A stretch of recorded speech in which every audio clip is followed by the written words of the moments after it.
But like totally didn't correct on I'll be on my way back probably. I'll tell you the And we can problem. record it. Anyways, There's an order I can call. no, I just take a picture. Okay. I'll be on my way back. I want my family to listen to the speakers. Yeah, there you go. Be good educational experience for everybody.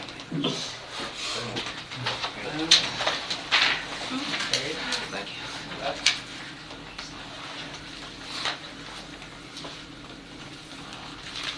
Julie here today? Julie is sick. She's not here.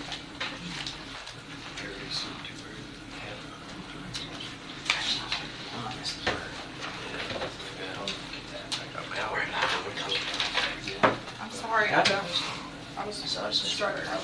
Okay.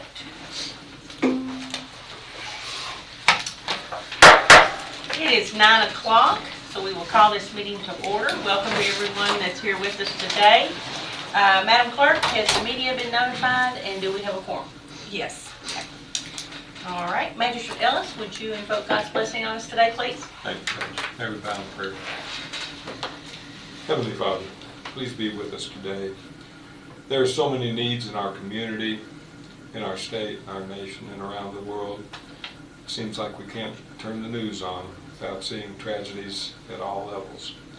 Please guide our work so that we sincerely reach out to those who are in need and do all we can to meet their needs. We know that our funds are limited, but we also know that the needs out there are great. Please be with us throughout our proceedings today. In the name of Jesus Christ, our Lord and Savior. Amen. Amen. If you all will stand and join me in the Pledge of Allegiance. I pledge allegiance to the flag of the United States of America and to the republic for which it stands, one nation, under God, indivisible, with liberty and justice for all. Thank you, and you may be seated. Okay, we need to approve our prior meeting minutes Make a from motion to approve. April 11th. Have a motion to approve by Magistrate Cullen, Second. second by Magistrate Okay. Gay. Didn't know which one. I looked over there and didn't know which one said it. Any discussion on the minutes? All right, all those in favor signify by saying aye. Aye. Any opposed, nay? Motion carries. Minutes are approved. Now we'll approve our bills. Alrighty, so originally the bills to be approved in total were $424,191.40, but we had a last minute add-on, a late invoice that came in. It is to the Parksville Water District for their professional engineer services. We're reimbursing them, and it's going to come out of the ARPA funds. It is for $6,500, which gives you a total of $430,691.40. Make a motion to approve. Second. Okay, motion by Magistrate Cullen, second by Magistrate Bodner. Any discussion on the bills? All those in favor, aye. Aye. Any opposed, nay? Motion carries. Bills are approved. Thank you, Elena. Actually, sorry, I did have one question on the City of Danville recreation contribution. That's for the Parks and Rec. Now, where are you at? I'm on page 8, Page 8? $86,135. The Third quarter? The third quarter disbursement. 30 quarter disbursement for Parks and Rec. It's out of our total budget line of $344,540, Correct. so. Does this mean that we're going to start actually getting the stuff in the agreement that they've agreed to give us for? Well, we had a meeting with them, and we're supposed to, Okay, but so reports, feedback, yes. contact with Yes. the director, we're going to start We getting went over that. all that in the meeting. Okay, that'd be wonderful. All right, thank you. Yeah. Sorry. You can. Okay. Thank you. All right, approved budget transfers. Okay. Budget transfers for today, out of the general fund, I have $103,559.01. Public Works, $5,000. EMS, $12,000, totaling $120,559.01. I move we approve budget transfers. Second.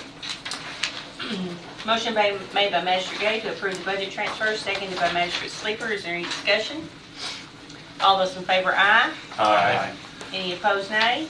Motion carries. All right, now we need to approve the cash transfers. Okay, cash transfers, I have from general fund to joint jail, and this takes care of catching up joint jail billing that's been going on between us and our joint jail committee, is $147,210.32. General fund to EMS, $100,000 for operations, and general fund to fleet management, $10,000 for operations. Make a motion. Okay. Good second. Have a motion to approve the cash transfers, second by Magistrate Ellis. Any discussion on the transfers? Those in favor, aye. Aye. Any opposed, nay. Motion carries. Okay, I have one last thing. Okay? Okay, last minute thing that came in yesterday, the Boyle County Sheriff's Office would request the following be listed as a surplus item to be advertised and sold by sealed bid. It's a 2016 Nissan Rogue, and I have the VIN number, and its date of sealed bid has not been established yet, so it will be advertised. Okay. All right, can we have a motion to approve surplus property being sold? I'll make a motion. Okay, is there a second? Second. All right, motion by Magistrate Cullen, second by Magistrate Sleeper. Any discussion? All those in favor, aye.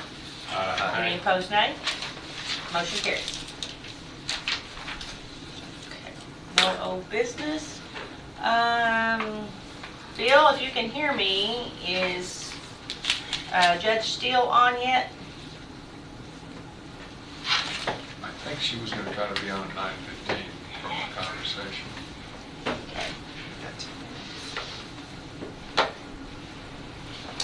All right. Then we can move on, I guess, with the Net Recovery President and CEO, Joe Winston. That's him right there. Okay. Morning, Joe. Morning. Can you hear us? You all hear me? Yes. Wonderful. Thank you very much for getting me some I have a lot of feedback, is that?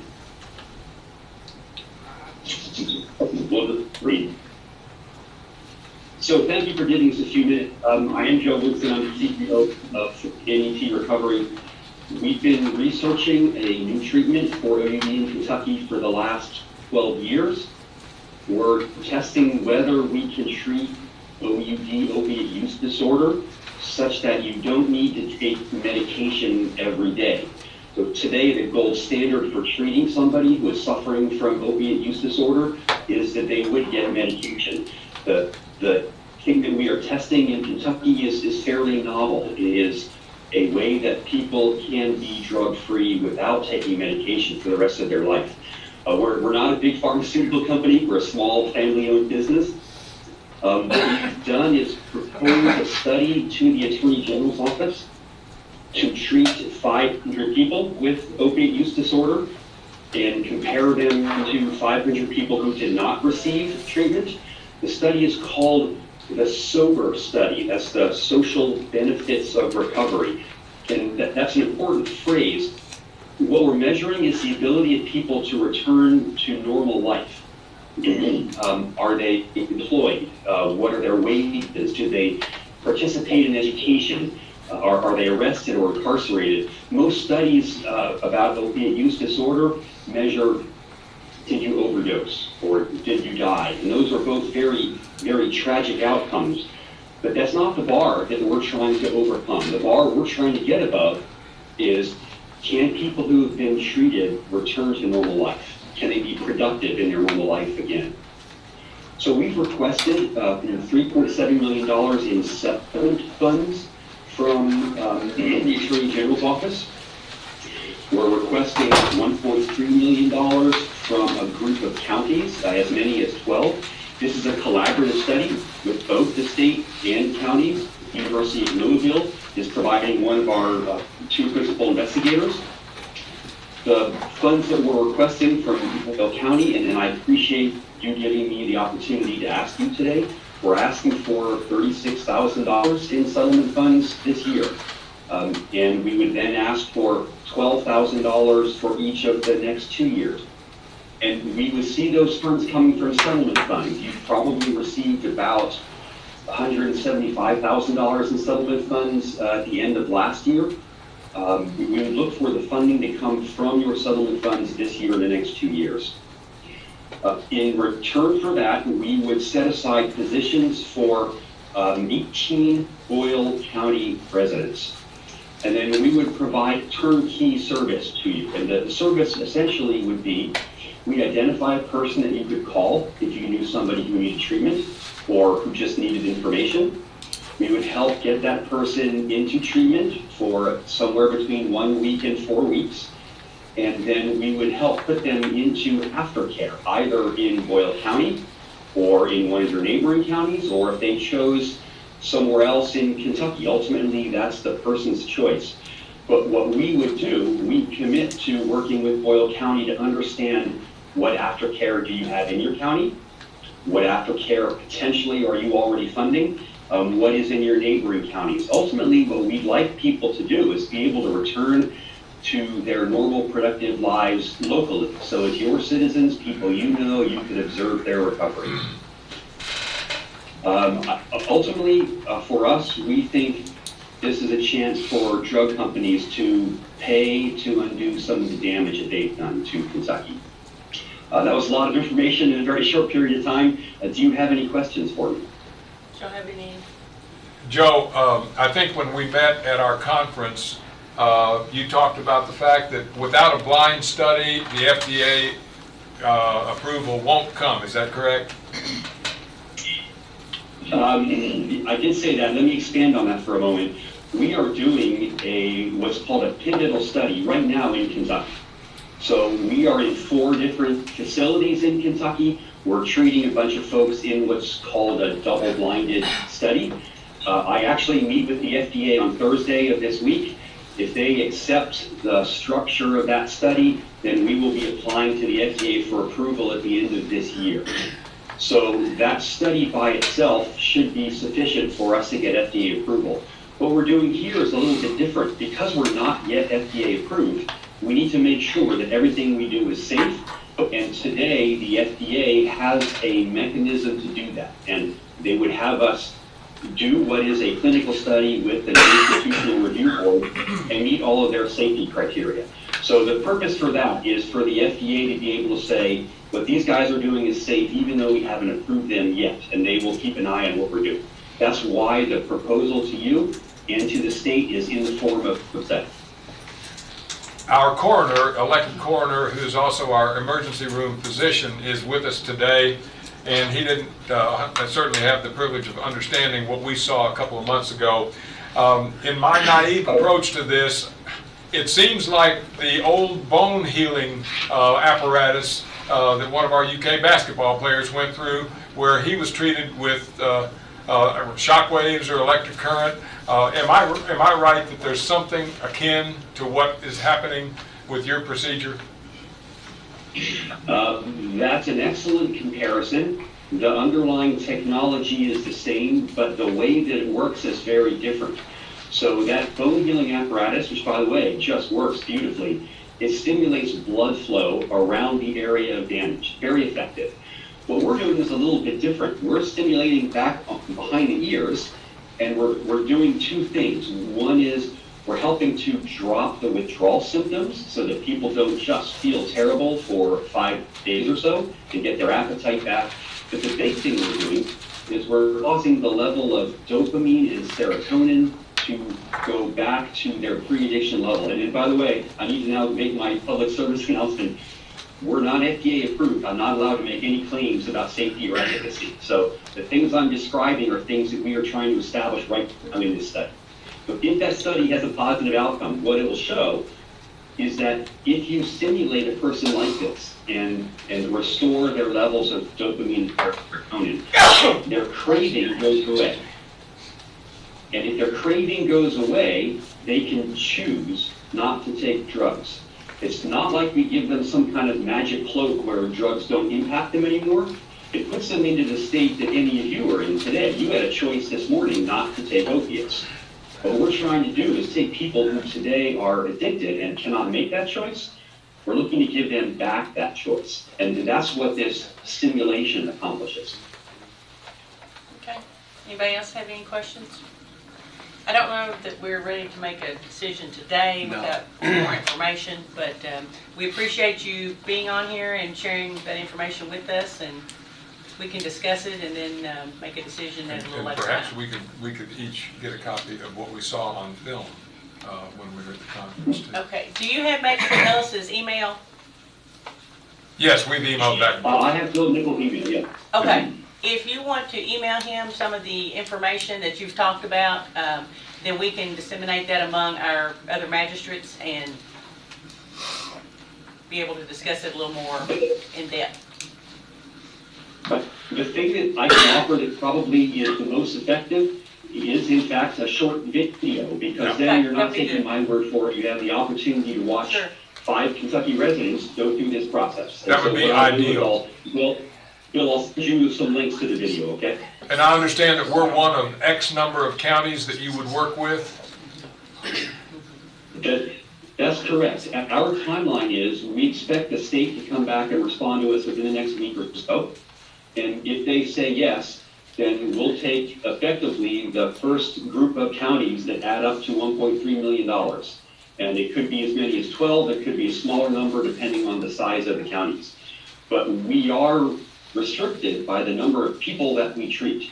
So we cannot get above 500 people. That's why in the end it will become a first come, first served problem for us. Thank you. All right. Well, thank you so much. If you'll get that information to Magistrate Ellis, we'll be looking into it. Thank you, sir.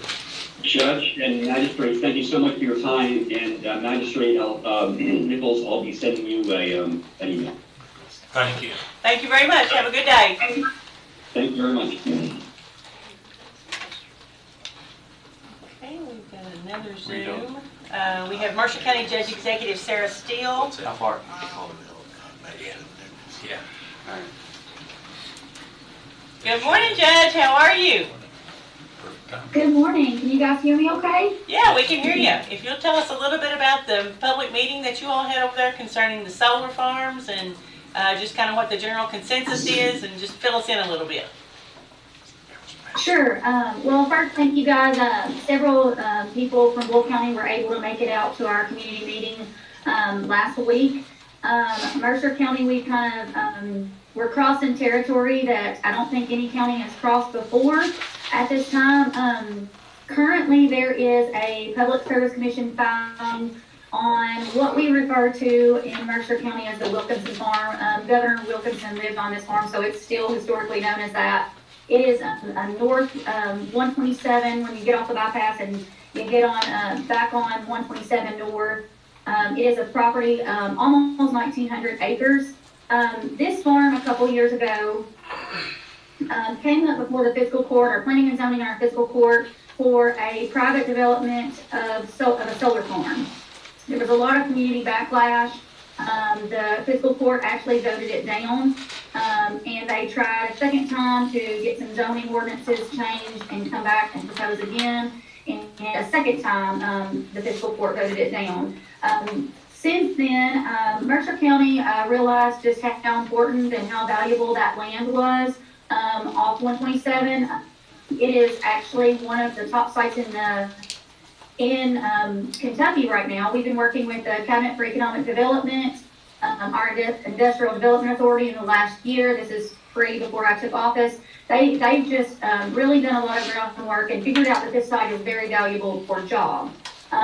Since I have taken office in January, we've had 3 site visits for potential industries to come in. This would not just be industries for Mercer County. This would be a huge regional opportunity, which would obviously spill over for Boyle County. And this is jobs created anywhere from 2,000 to 7,000 jobs. We also learned very quickly that we are also one of the top 15 sites in the United States. So that's pretty amazing to be on the map for that.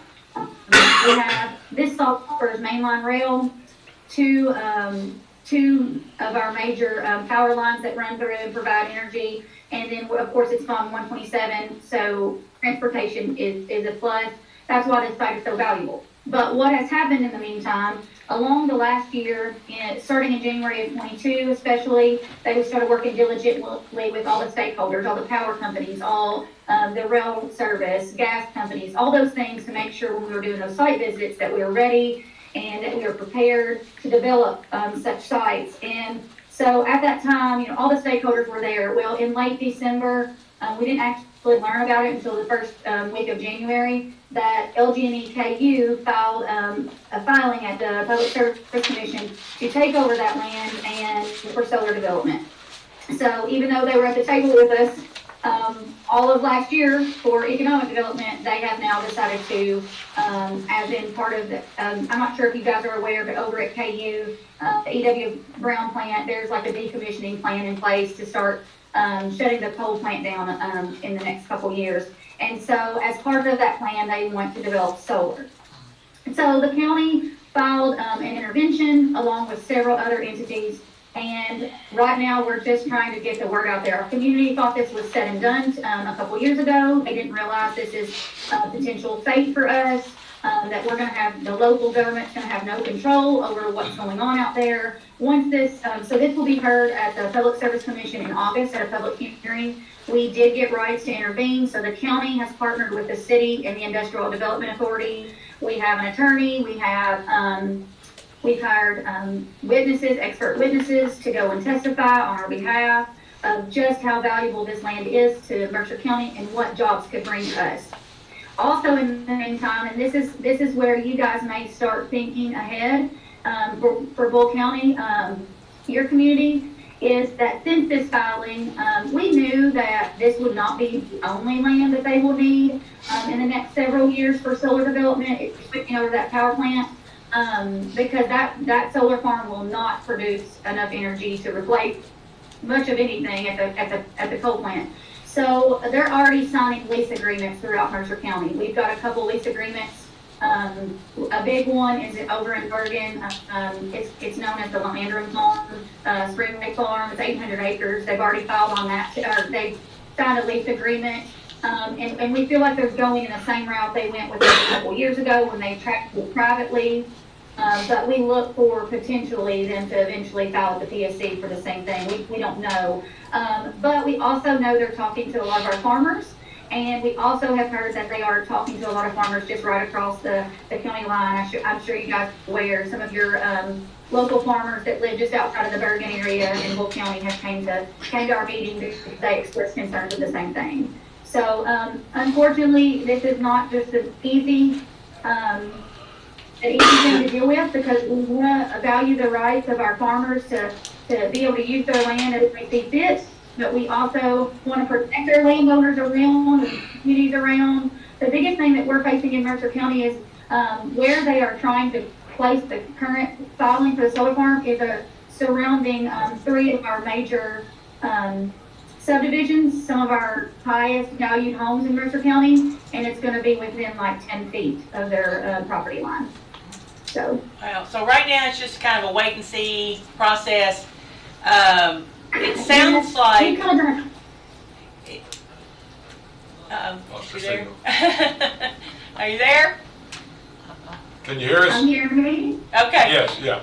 It sounds like even though you all are having these meetings with them, that they could still just go forward and go ahead with the solar farm if the PSC company chose to do that.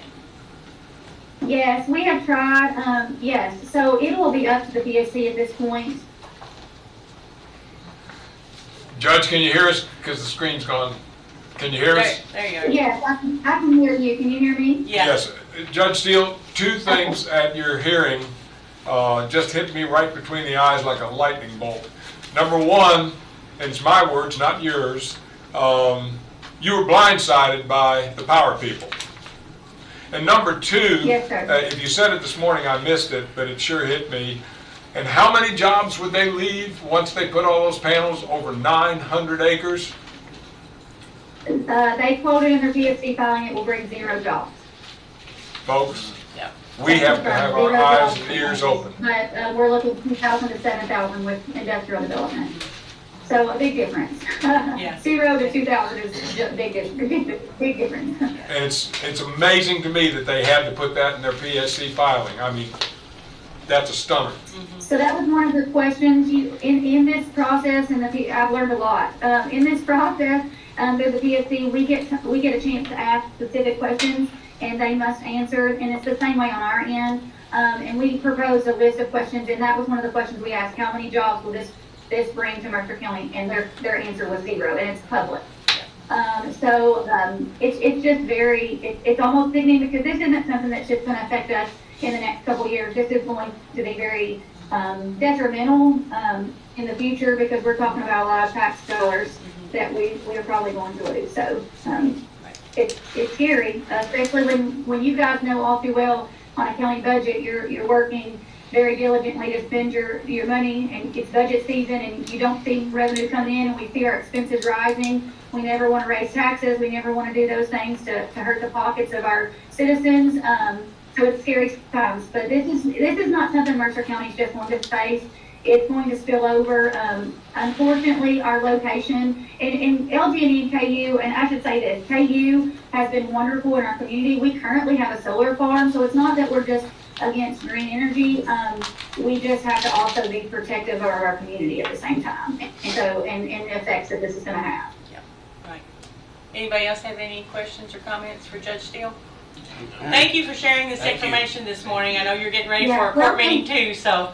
Yeah. Well, thank you guys for having me, and thank you guys for coming over. If you guys have any questions, let me know. If you need some advice as this comes your way, let us know. We will help in any way we can. We appreciate it very much. Thank you. Thank Have you. a great day. Thank you. You too.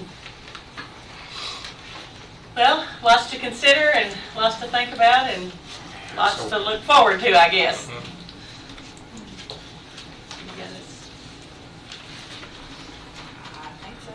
Okay, looks like we're back on the screen. Okay, up next is Jack Hendricks with Veterans Memorial Project. Jack? Thank you, Judge. Good morning, Magistrates and everybody. Damn, that's hard to follow. I've got a lot Kind of depressing, isn't it? Yeah, that's not a good sound. Anyway, I'm here in behalf of the Veterans Memorial out in Volcanic Park, we call it, I guess, the old Volcanic Fairgrounds. And just a little background for those who may not know all the details how this came about. I'll review a little bit of it. I won't go into the last 21 years because that would take way too long. But we started this project in 2002, I did, and brought it to the court as well as the city. We made a joint effort between the city and the county to get something going on this, and lo and behold, about a year and a half later, I got a phone call saying, okay, we can give you what we had requested, an artillery piece, for those who don't know all that. And it was going to go out front, in front of the memorial, I guess this direction. We had plenty of room out there for an artillery piece. So it went on for a year and a half, and conversations back and forth with the Department of Defense and up in Detroit or in Michigan, where all the equipment is leased out or given out for these kind of displays for veterans memorials and that sort of thing. They called me one day, totally out of the blue, about 2 o'clock in the afternoon, and said, well, you know, it don't look like we're going to have an artillery piece for a while, but we got a tank. Well, now, we're into 2003, I guess, by then, maybe 4. It goes back. We've been working a long time on this. So, I mean, that took us totally by shock. So I started thinking, now what are we going to do? I said, well, yeah. And they told me at the time it was in a museum in Ohio, and it was a older Walker Bulldog tank, and since it was in a museum, well, naturally I'm thinking, well, this is going to be a great piece. We won't have to do anything. We'll bring it in, set it up, be all there is to it. So turns out a few months later, I kind of brought it to the court, brought it to the city, and we all got in agreement that, okay, we would take the tank, so I could call them back. But all this has to be approved by everybody involved naturally. So by now, after I told them we'd take it, we're up to 2004. So we finally get everything worked out, get a spot to put it. A couple of folk, we had 2 or 3 places we tried, didn't work. Had to be approved by various different people, and finally it was decided upon with the court and myself that, hey, Boyle County Fairgrounds in White's Park would be an outstanding spot. Well, I'll be honest with you, I had to be sold on that because it was a while. At the time, there wasn't a lot of traffic other than on the bypass. So I was afraid, back in those days, if you remember, there was an awful lot of vandalism going on, especially with the military equipment, the statues, and all that sort of thing. So I was afraid we'd get a lot of vandalism, but I finally was convinced by 2 or 3 different people, some on the court, that, hey, this would be a good spot. So we decided to use that. The city was involved in the fact that because of some kind of corporate thing they had to be the ones that signed for leasing of equipment. So that's how everybody gets involved, and also help with different things. So we got the tank naturally, and it was 6 months or so after that. So I was back and forth to the court almost every meeting, to the city commissions almost every meeting, and finally, the judge brought it up at that time, and the magistrates all agreed that, hey, there's no sense in me having to come back up here every 2 weeks and get everything approved. So the court, as well as the city commission, voted on just giving me the job, and I volunteered for it, don't get me wrong. I love what I'm doing out there. It's all volunteer, and I've tried to make this a project that Boyle County can be proud of for the last 21 years, and I think everybody is.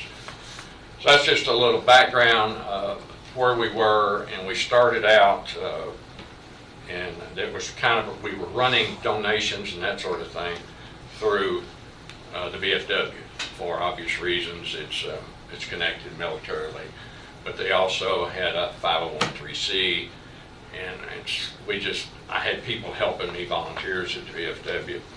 But in 2007, things kind of changed, and I won't go into all those details, but there was some reasons we had to remove the account and started a Veterans Memorial account at the bank over at PNC. That we just had to have separate controls, because at that particular point in time, VFW, and we weren't wet in the city or the county at that time. And really, we were kind of, as you all know, operating a little illegally. That happens with veterans organizations, and most people, most of the time, they ignore it and go on because it is a private club and so forth.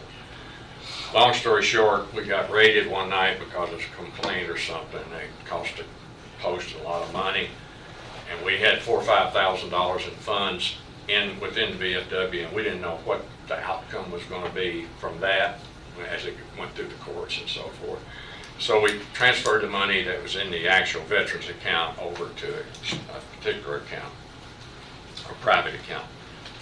And I'm the main signer, the principal signer on it down at PNC, and we have the quartermaster at VFW as kind of the auditor and so forth. But just to give you an idea, I like props. This is what has happened in the last 20 years, all single page typewritten. Every penny is accounted for in these papers right here. That's the account. Where the money has been donated, where what expenditures have gone out, everything from grass seed to paint. So it's all on here. I've got it on a computer, which is a lot easier to look at. So if anybody ever wants to look at it, I've kind of made it a little my own personal restriction. If somebody's giving $500 donation, I'm welcome to send them a copy of it on the computer. But I can't just send it to anybody and everybody.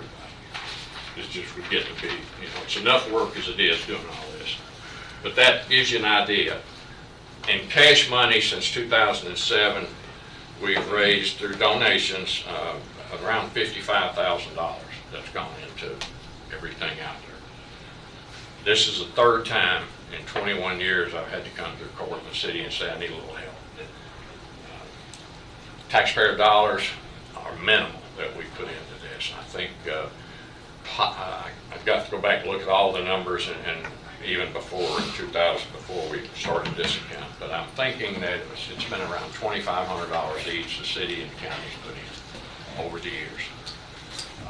There's probably 100,000 more in-kind donations, discounts.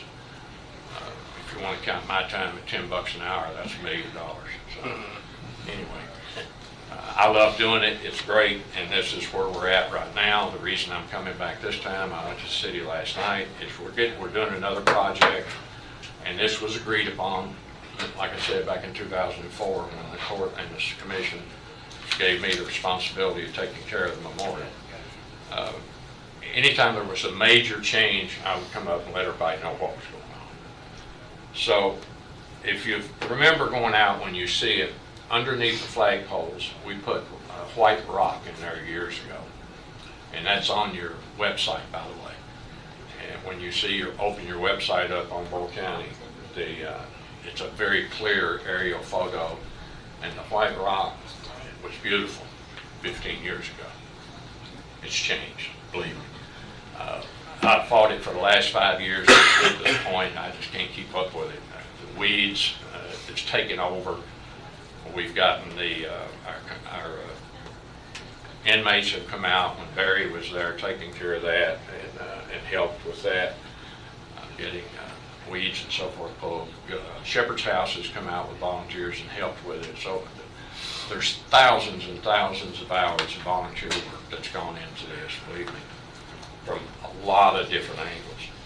But at any rate, I want to go in and in fact, I think they're going to be pouring half of it today. So I'm moving on with the project because I've got most of the money. I've raised most of the money already, but about $2,000 or $3,000 short. So that's why I'm asking for a little help with it. It's going to be around an $8,000 to $9,000 project totally, because we haven't painted the tank since it's got here, other than 3 or 4 of us vets go out and we take spray cans and we spray can paint it, sometimes in the wind, and to try to keep it looking good. But it's got to the point now, it's been here for almost 20 years, so it needs a professional job. So I'm going to get that done, as well as the artillery piece. And then this will be stamped concrete that goes under the flagpoles, that area that is kind of sloped and comes around in a circle. That'll be stamped concrete, and it'll be there now forever. You won't have to worry about weeds and that sort of thing. Because unfortunately, I won't be here forever to take care of it, so somebody will. I just want to make sure we get all this kind of stuff done, and as I say, we already had, I've got about $6,000 raised already, so that's what I'm here for. I want to get a little help.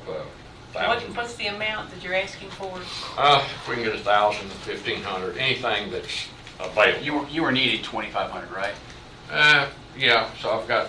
And you got some from the city last night? I got 1,000 from the city last night. They stepped up and helped, as they always have. This has been a city-county project that's worked very well for 20 years. I'll make a motion, we go ahead and second. 1250. $1,250, I think, is what we can kick in for that. Darlene, Jack, is that? Thank you. Jack, In you the budget? mentioned the visuals, the props. When you first pulled that out, I thought it was going to be all the names that are on the wall. No. You helped me with 5 or 6 of my constituents. It'll take a lot more I think it'll be a pages lot than more this. pages to have those. I mean, it touches my heart with veterans in my family, that's why I second the motion. All right, so we have a motion to approve $1,250 toward the project by Magistrate Cullen, second by Magistrate Ellis. Any more discussion on the donation? All right, all those in favor, aye. Aye. Any opposed, nay? Motion carries. Well, thank you. You brought that up, Tom. There's 1,665 names on there now. Boyle County veterans. That's what this is all about. It's a living memorial. It's not a memorial that you have to die to get your name on the wall. A lot of people don't understand that. Right. This is a living memorial we've got more than half, or probably 2/3 of those names are still living. Jack, thank you for what you do. We appreciate everything that you do out there and keeping the place looking nice and people I come can't- and see that, and we Yeah. appreciate you. Thank I y'all can't- very much. I can't tell you how many pictures I took from when I had the shop over there. Just the most beautiful sunrises that come right up over top of there. It seemed like every day I was out there taking a new picture because it got prettier and prettier. Just that memorial just made it even better. Well, it's gonna be better, give me 2 months, because it's kind of run down a little with weeds and stuff right now, but I've got Eddie Devine's gonna do some work out there on the flowers. The rose bushes are needing some work, and that sort of thing, and putting more flowers out and making a few little changes. I'm gonna try to have all this done by Memorial Day, but I can't guarantee it. Have you worked with the Boyle County High School FFA program about possibly doing some flower stuff out there, maybe a project? No, I didn't know that they had anything going on, really. The city has been furnishing the flowers every year through Eddie. Eddie Devine, who does all the flowers around Danville. Then he comes out there, and it's kind of anything that's left over, they'll put out there. So they've done that for years, and it really is pretty when it's all blooming Right. and everything. Yeah. Right now, it's just, I just Well, got it's to the spring. point I couldn't stand it. I had to fix it, so. Well, Yeah. FFA takes care of Constitution Square in the Governor's Circle. We switched to them a few years ago, Right. and they've done a fantastic job. And considering they're right there, you may want to see if they want to come in and do some sort of project for That's a it. good Okay, idea. I'll give it to you and get the name and so forth. Yeah, please. So, Along with all those names that's on there, don't forget there's 77 names of Boyle Countyans on the front part in a section by itself. Hope to God we never add any more, but there's 77 that were killed in action in all the wars. So, Jack just got my dad's name on a brick, so. yes, yeah. and the judge's father. Mhm. So anyway, there's a lot of history there, and our people are proud of it. And I know Boyle County is going to be proud when we get it done. It's getting a little costly right now, just this particular one time, but I hope not to have to come back and ask for It's anything. nothing compared to the cost that those people paid for our Exactly. building. So Yeah. we're happy. We're happy If you to need do any more, it. let me know. Thank you, appreciate it. Thank Thank you you, all. Jay. Have a good day. You too. Jack, if you would go down the hall to the courtroom, or to the judge's office, and double check and make sure you have information for Elena, so that she knows where to get here. Okay, which office? Past the Judge's office. Yeah. Just main. Judge's office. Okay. Main office down there. Okay. Yeah. Yep. Got it. Thank you, appreciate it. See you, sir. Thank you. Thank you. Okay, I've got a small adjustment in the agenda. Kendall Clinton with CBB had asked to be on the agenda, and we approved it, but we failed to get his name on there. So I'm going to ask him to come now and give the CBB report. Good morning. Good morning. Got several things to mention. First off, I wanted to thank the county for rebuilding the stage at Constitution Square. I think they've got it done now. Yes, It's got awesome. Yeah. a roof on it, the floor's nice and Man on solid. the back wall there. Hey, I was out there. Mr. Johnson. Wouldn't only be as the guys, Yeah. you know. I can attest to The whole that. crew. It was a team effort. I was out there the other day while he was supervising hard. But we'll, I guess, debut it next Thursday during Downtown Down Week. Awesome. Yeah. As Truly pointed out to us recently, Ordinance 460 requires the CBB's treasurer, who right now is Tim Montgomery, to come make an itemized quarterly report to the court. I sent you the P&Ls, I guess all the financial documents. I assume you all have seen all that. And I'll try to get Tim, he couldn't make it today, but I'll try to get him to come in the future and make those quarterly reports on behalf of the CBB. He's also the court's appointee too. So Okay. So I didn't get too far in the weeds, but I'll just start off talking about our assets. As of March 31st, they totaled $352,000 cash CDs. Of that, close to $135,000 is from our one-time EDA and ARPA funds, and we have a year and a half to spend those, or we have to give them back to the states. We don't intend to do that, so we're going to spend all that money for sure. And we had a pretty comfortable balance when I started in December of 2021. We had open position for over a year, and another position was open for 4 months, and there was no money, a lot of money coming in, not much money coming out. So we had built up a balance by the time I had started. So, and this fiscal year, we are ahead of our goals on revenue. We have a pretty high occupancy rate at the hotels. If Airbnb had complied with the new state law and started collecting the room tax from the Airbnbs as of January 31st, we'd be even a little bit further ahead. That's still in limbo right now. They're not collecting it, and we're still having issues, individually. So hopefully that'll get resolved soon, and Airbnb will take that over, and we can have a better accounting of how much is coming in through Airbnb. With the financial information we do have at this point, I'm going to be meeting with Tim and Lynn probably the next couple weeks to draft our FY24 budget. And we've got funds that I have to carry over from the EPA and ARPA to spread that over a few years. So making things a little bit more complicated than we normally see, but still happy to have those funds in the budget. So any questions on that? Sounds like y'all are pretty financially stable. Yeah. I've seen 2 of the billboards. Got 3. I've seen 2 of the 3. You see the one in Georgetown and E-Town? I don't usually make it up too far. I try to avoid going north. What's that? Well, I'll tell you about those.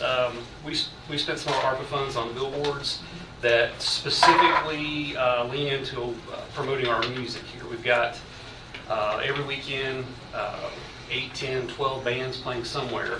We've got the Downtown Downbeat and of course Brass Band Festival. So we've created billboards that have a unique URL on the bottom that you can't get to through our website.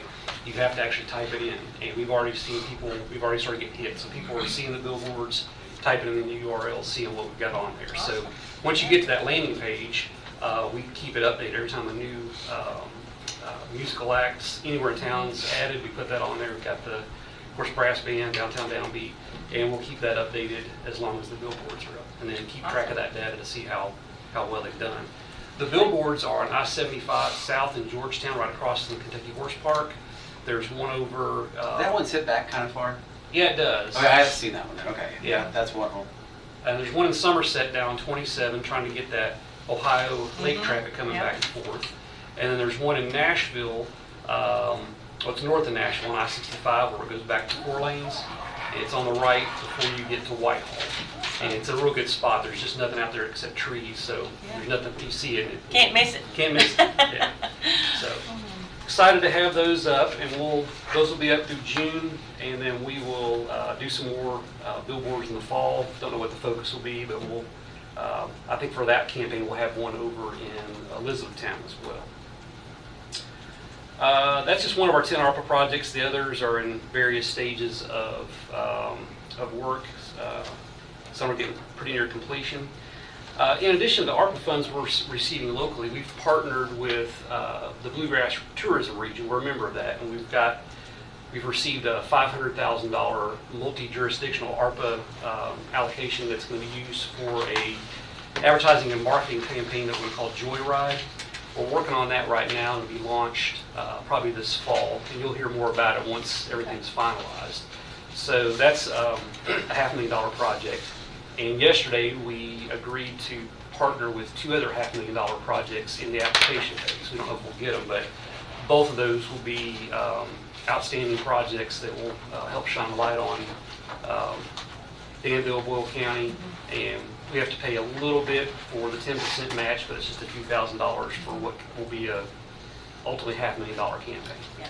So the Joyride sounds like it might be covering some back roads or something? Yeah, it kind of harkens back to the old days when people would stop by the road and have a picnic on their trip, and encourage people to take the back roads. Good deal. The imagery will kind of have that 1950s campy feel to it. Yeah, that's awesome. Let's see.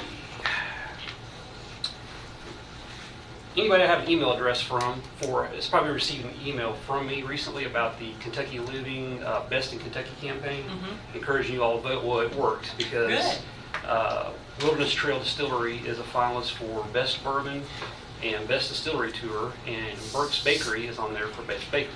And they're top 3 finalists. So May 1st through the end of May, Kentucky Living's website will have online voting where you can go vote for Best of.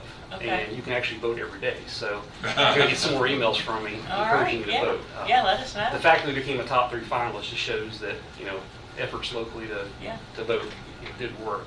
I know I voted several times. Yeah, good, thank you. In the June Kentucky Living, you're going to see, you get a copy of the magazine, we put together a package. We partnered with the Norton Center, Pioneer Playhouse, Wilderness Trail, Dollhouse Museum, La Cosa Nostra, Bricks and Brews, Dry Stack, as well as the Hampton Inn and Holiday Inn to donate rooms, tickets, meals for a prize package. So we're going to have a weekend trip to Danville contest where That's great. they'll put in a half-page ad and promote the contest. People go online and try to enter to win, and then in July they'll announce the winner. Of course, we'll be in the magazine on the website again. Didn't cost us anything other than the people who helped donate prizes, and then they'll all get recognized in the magazine, and we'll promote that as well. And hopefully, the people who didn't win, which is most of them, will still see the ad and be interested in Danville. So we'll have links to our website. Good promotion. Yeah. We've got some new rack cards, brand new rack cards we developed in-house. One of them is a trails rack card that promotes all the trails in Danville. It's got a map that shows where they all are, addresses for the trailhead, so you can just, do map quests or Google it and find where you can go park. You said Danville, but Boyle County Trails as well? This is just Danville trails, the city trail system. This is done with the... Well, you're in the corporate here. we like Boyle County. Right. Size too. And we also have a downtown historic walking tour. Several. Yeah, that was Several. crazy, yeah. And we did a historic walking tour rack card that was hand illustrated, something else for visitors to pick up and explore around. Last thing is, mention the stage, the next downtown downbeat is coming up next Thursday, May 4th. Shane White starts at 6 at the new stage. He plays from 6 until 7:30, and then there's a band called Alice Blue Gown that plays at Weiser Park from 7 to 9. What kind of music is that? It's, I think they're like a 90s cover band. Okay. And one of the members is on Kentucky Sports Radio, and they've been promoting it on KSR. I have a family member in Eastern Ohio, one in Covington, that have texted me and said they're talking about Danville having Alice Blue Gown. So free publicity, and hopefully that'll bring some people to town, Awesome. fans of the show, fans of the band. We had a pretty good turnout for the last one. It had to be delayed a week for the weather, but it turned out to be a great night. Had a few hundred people there. And hopefully these will grow in attendance and popularity. Yeah, I think it's good. I wanted to mention that we are trying to get a trail out in Allen Springs, so it's at the very, very beginning, so we may have a new trail to add to your list. Okay. So. That will But be it's going excellent. to be in the future. All right, Yeah. great. Anybody have any questions or comments for Kendall? Shane was going to be at? Is he going to be at? Shane's going to be at Constitution Square, He's gonna be at Constitution starting at Square, 6. Will he be the first performer on the new stage? Yes. All right. Awesome. Well, Farmers Market's this Saturday, Okay. so Be somebody on there? Somebody on there. Jeff Jewell's scheduling musicians. I don't know if he has anybody Okay. for the first one. I think last year he got in a few weeks before he had live music. Okay. So there could be somebody on Saturday. Okay. All right. Good deal. Kendall, while you're trying to figure out what to do with all this money you've been given, I would encourage the CDB to try to help fund some of Main Street Perryville. We get a lot of people coming to the hotels because of Perryville, Battlefield, and various things they're doing down there. So when you're talking with your board, if you could look to fund some Main Street Perryville, that would be wonderful. We actually are. We pay for a weekend employee. Huh?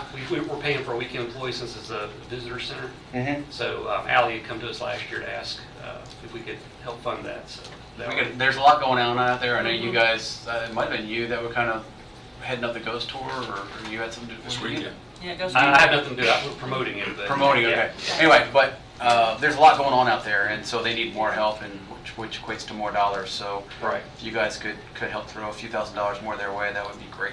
Yeah, that'd be Do awesome. you have Allie's schedule for the year of all the festivals and events that are coming up? I know there's Turtle Derby coming up in July. I don't There's have several, that so Yeah. check Yeah. with They're having an There's- event this weekend, Amelia Love, where they do the Okay. flower And giveaway, and ghosts. they have some activities going on. You know, Okay. Stores. with that. So, Yeah. Yeah.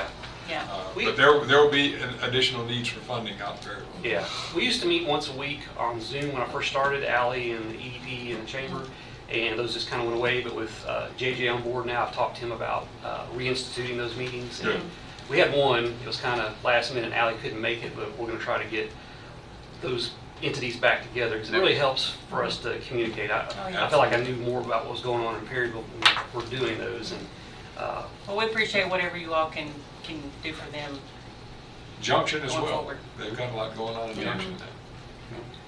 Ms. Paul, But yeah, something for us? I equate it back to they fill the hotels, so I think that. Yeah. some They of don't the have a money- hotel, so. Yeah, they don't have a hotel, so some of that money should kind of flow back to them, so. Thank you, Anyway, Kendall, that's appreciate it. what you do. Yeah, thanks you. for being here. Thank you. Okay, next, I would like to reappoint Patricia Lofton Beasley to the Human Rights Commission. She could not be here today due to some ill family members. But if we could reappoint her, then her term would end 4/30/2026. It's a 3-year term. Make that motion. Okay, motion to appoint Patricia Beasley. Is there a second? Second. Second by Magistrate Sleeper. All those in favor signify by saying aye. Aye. Any opposed, nay? All right, so she is reappointed to the Human Rights Commission. Okay, now for the highlight of our day, we will talk about our center bond ordinance. And we have Mark Franklin and Tom Howard with us today. And Mark has promised to help walk me through this. This will be the first big one that we've had, I guess. So we're going to present an ordinance. We're going to have first reading, and then do you want to just tell what we're doing, and I'll let you inform them. Okay, good morning, Judge and Court. We're pleased to be here this morning. We're here to request first reading of an ordinance for the benefit of Center College. It's for one more series of industrial revenue bonds to be issued taxable and tax exempt. To do several things. First, to refinance a series of bonds the county issued in 2008 for the benefit of the college. Those bonds currently, since then, have borne interest at a variable rate and mature in a balloon payment. So the principal's been paid. They've only paid interest since then, so the college would like to refinance those and put them in a mortgage-style debt service so they can amortize them evenly and have set debt service payment. So that'd be a great benefit to the college. Second, they're going What's the term on that bond? 2037 is the current. Is the current, or that's The current maturity is 2037, and it has a $34,600,000 balloon payment that they would like to amortize. okay? And the second use of the bond funds would be to refinance all or a portion of the 2017 series bond issue that was issued by a League of Cities finance program for the benefit of the college. There's also, in particular, one maturity of that bond that also has a spike 2037. So the college is looking to even out or level out debt service with respect to that bond issue. And then in 2021, the college borrowed money through the League of Cities program to finance its cost of its, let me make sure I get the name right, it's the Initiative for Wellness and Athletic Excellence, which of course is a lot of nice new athletic facilities at the college. As you know, since 2021, we've had some pretty serious inflation and increase in costs and labor costs for new projects. So like a lot of other people, they need some additional financing to finish out that project. So the proceeds of the bonds would be used for those three purposes and also pay cost of issuance of the bonds. The bonds will be sold on the public markets through an underwriter. So this is not being sold, say, to a bank, to one particular bank, but to an underwriter who will then resell the bonds to the public. That we've asked for a maximum amount of $75 million. It will likely be less than that, but that's just, we always like to have a ceiling for purposes of authorization. The documents have all been prepared and provided to the county for review by the county attorney. We're happy to answer any questions between now and second reading that anybody may have. Sorry. No, just a couple of things. First of all, I need to disclose my son Jameson is an employee of Dinsmore, which is the firm that's being represented Okay. here. And I'm retired from Center College, so I'm no longer an employee at Center College. But just want to make sure we clarify that the county has no financial obligation for these bonds. Something that, yes, absolutely. That's And there's no negative impact on us doing this. Correct. So the On our rating? Yeah. Right. correct. So Or the our ability to bond. Right. Oh, okay. correct. So the bonds will not be payable with any funds of the county. It won't have any impact on your borrowing capacity. Under state law, you have a borrowing capacity that's based on your taxing base. It won't have any impact on that. The bonds will be payable solely with funds of the college. There is one potential impact. Every issuer, so a county or city, has something called a BQ limit. That means if you issue $10 million or less of tax-exempt debt per calendar year, 10 million or less, then that debt could have potentially lower interest rate. It's a federal tax law designed to incentivize banks to buy smaller debts of local governments. Since this debt would be over $10 million, that benefit would be unavailable for this particular calendar year. That would reset immediately on 2024 on January 1st. I've talked to the judge, and I know that you do have some needs coming up maybe with respect to your jail or detention center. It sounds like that any financing for that may happen in 2024, not in this calendar year, and any needs you would have would likely be in excess of 10 million, so that benefit wouldn't be available for you. Anyway, so it sounds like there's two reasons. There's probably no harm, no foul, but I did want to explain that so you would be aware of it. And we had explained it and had thought of that. One other thing I did want to mention is that next, for second reading, if we have first reading today, we would have to hold a public hearing immediately before second reading. That's a requirement of the federal tax code. It's not a state law requirement, so we're only required to just publish notice on the county's website, which the judge has already assisted us with. And the purpose of that hearing is just to allow the public to provide comments on the bonds. So we would ask that that be done before second reading next time.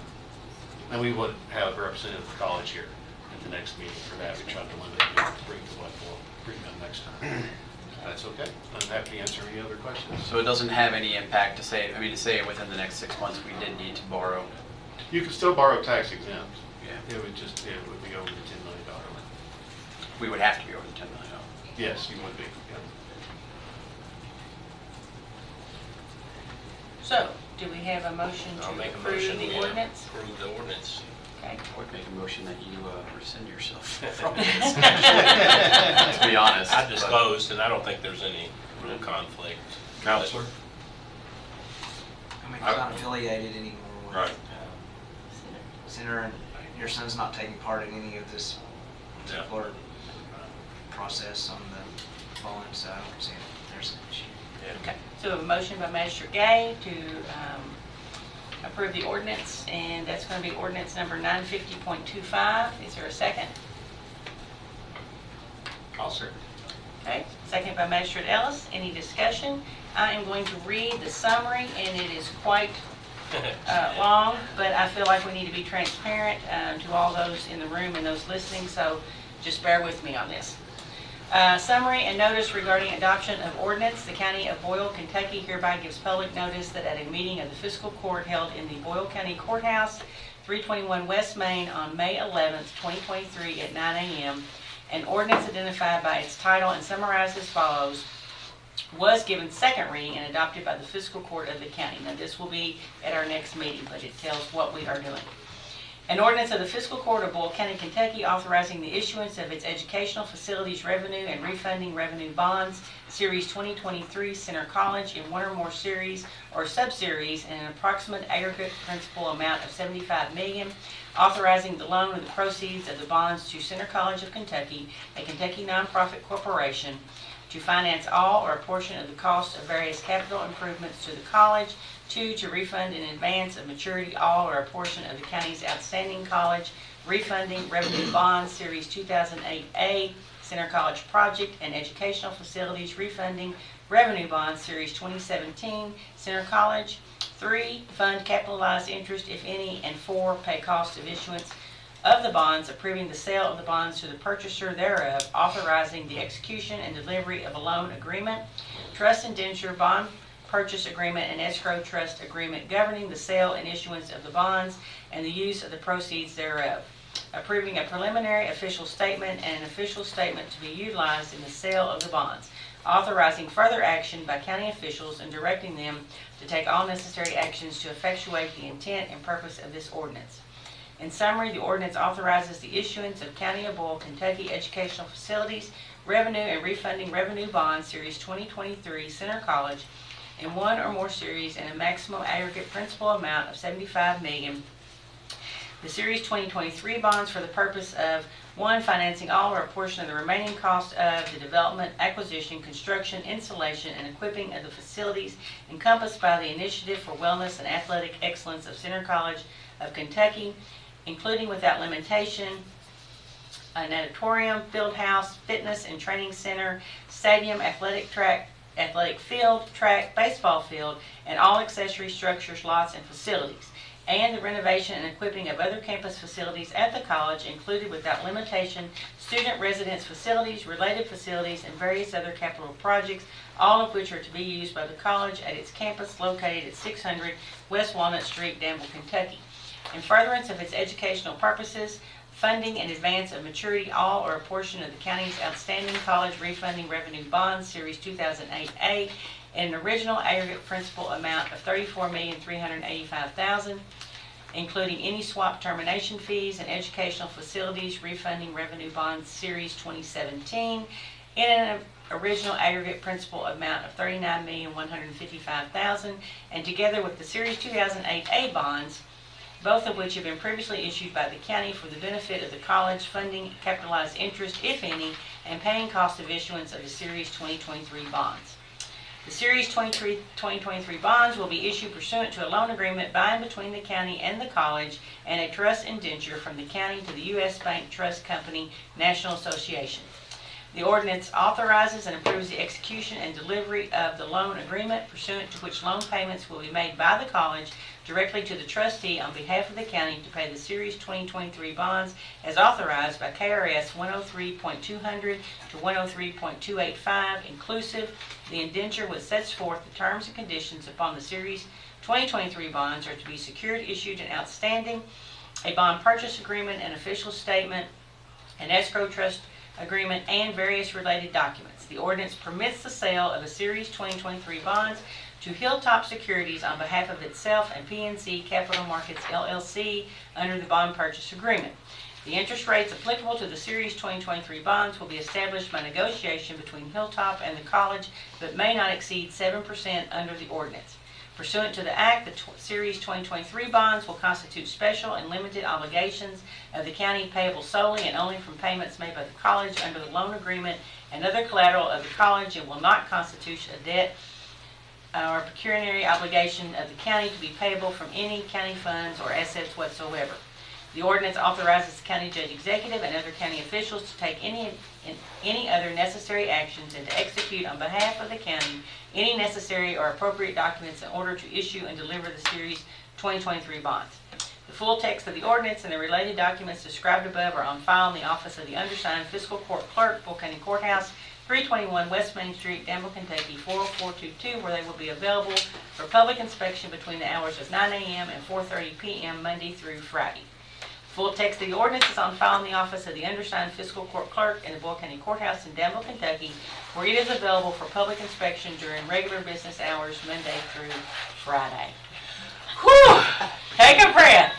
All right. Summary. Thank you all for allowing me to do that. Just want to be transparent in what we're doing. So we need to vote on the ordinance. Discussion. Any discussion? But I think it's been covered, but Counselor, you've been through and all's well on the other side for it. Right, yeah, they kept me up to date with emails of any corrections and so forth that have been made. So. Thank you. Treasurer, you good? I read through it. All right. We also have the notice of the public hearing, which Mark said we've already put on our website, and it will stay there through Thursday, May the 11th, which is our next fiscal court meeting. Any other discussion? All right, all those in favor of the motion signify by saying aye. Aye. Any opposed, nay? Motion carries. All right, you're welcome. Thank you so much. Thank you. We made it through that. Thank you. Y'all have a great day.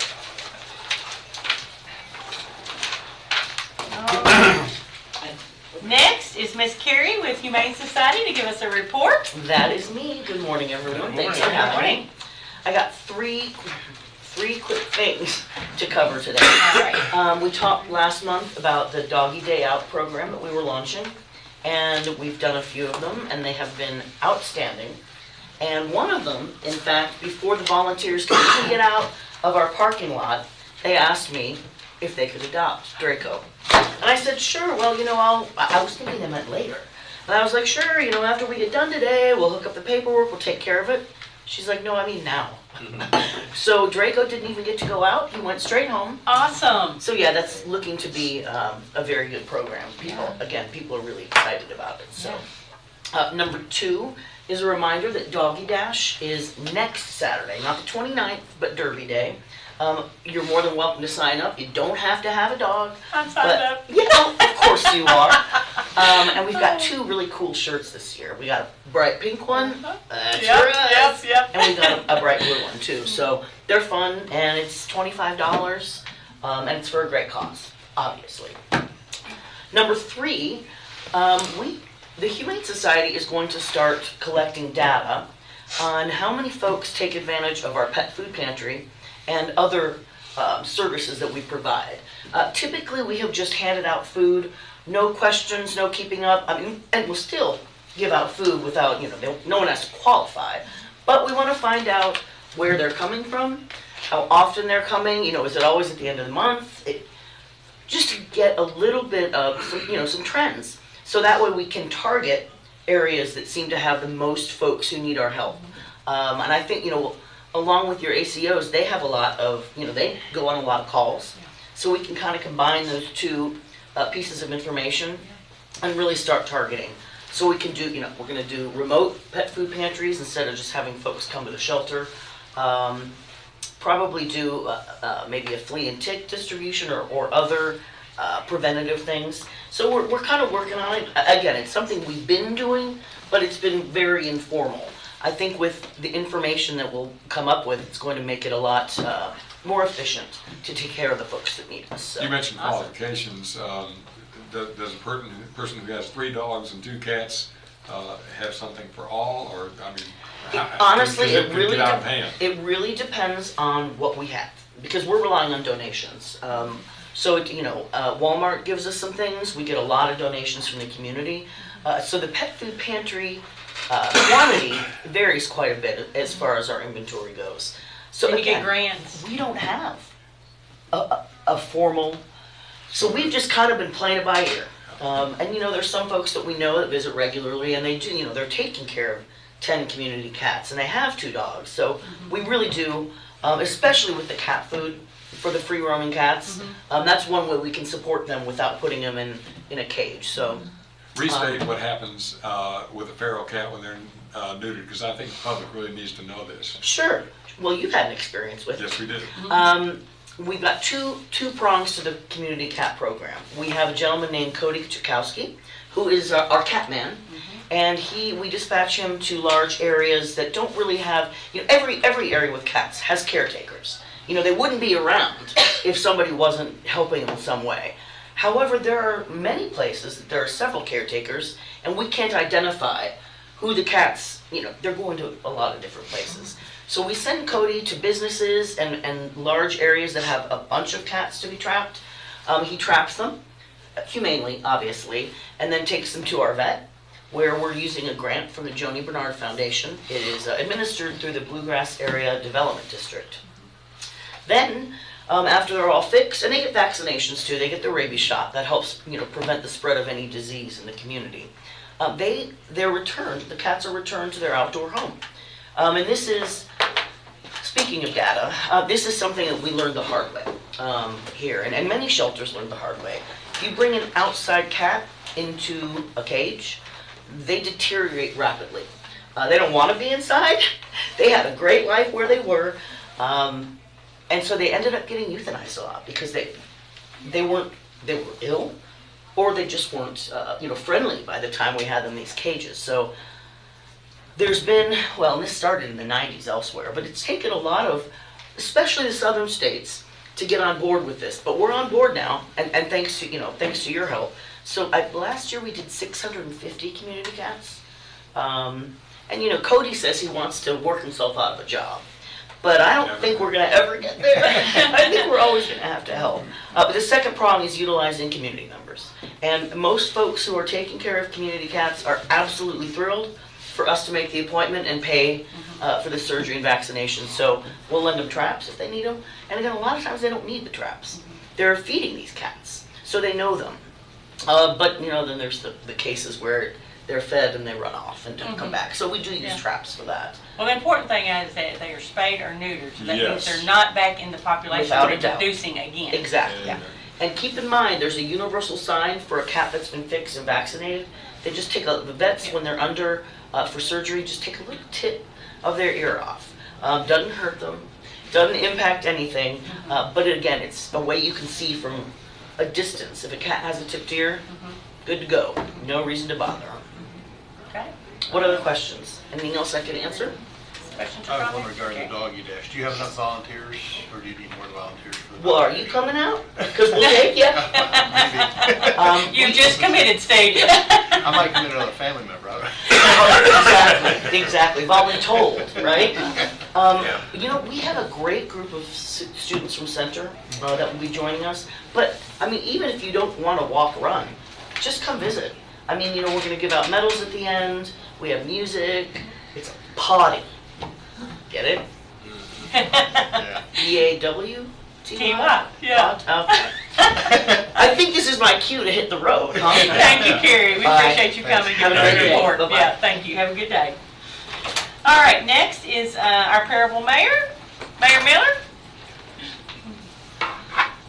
Thank you, Judge, and thank you to the court for seeing me this morning. I want to begin to, first off, by thanking you all for your support that you've been giving to Perryville in the past few months.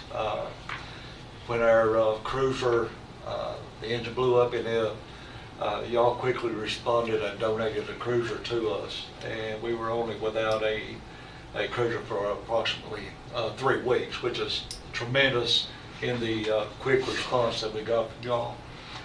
Also, I want to thank you all for the supplying funds for the funding on our generator that we are getting for Perryville.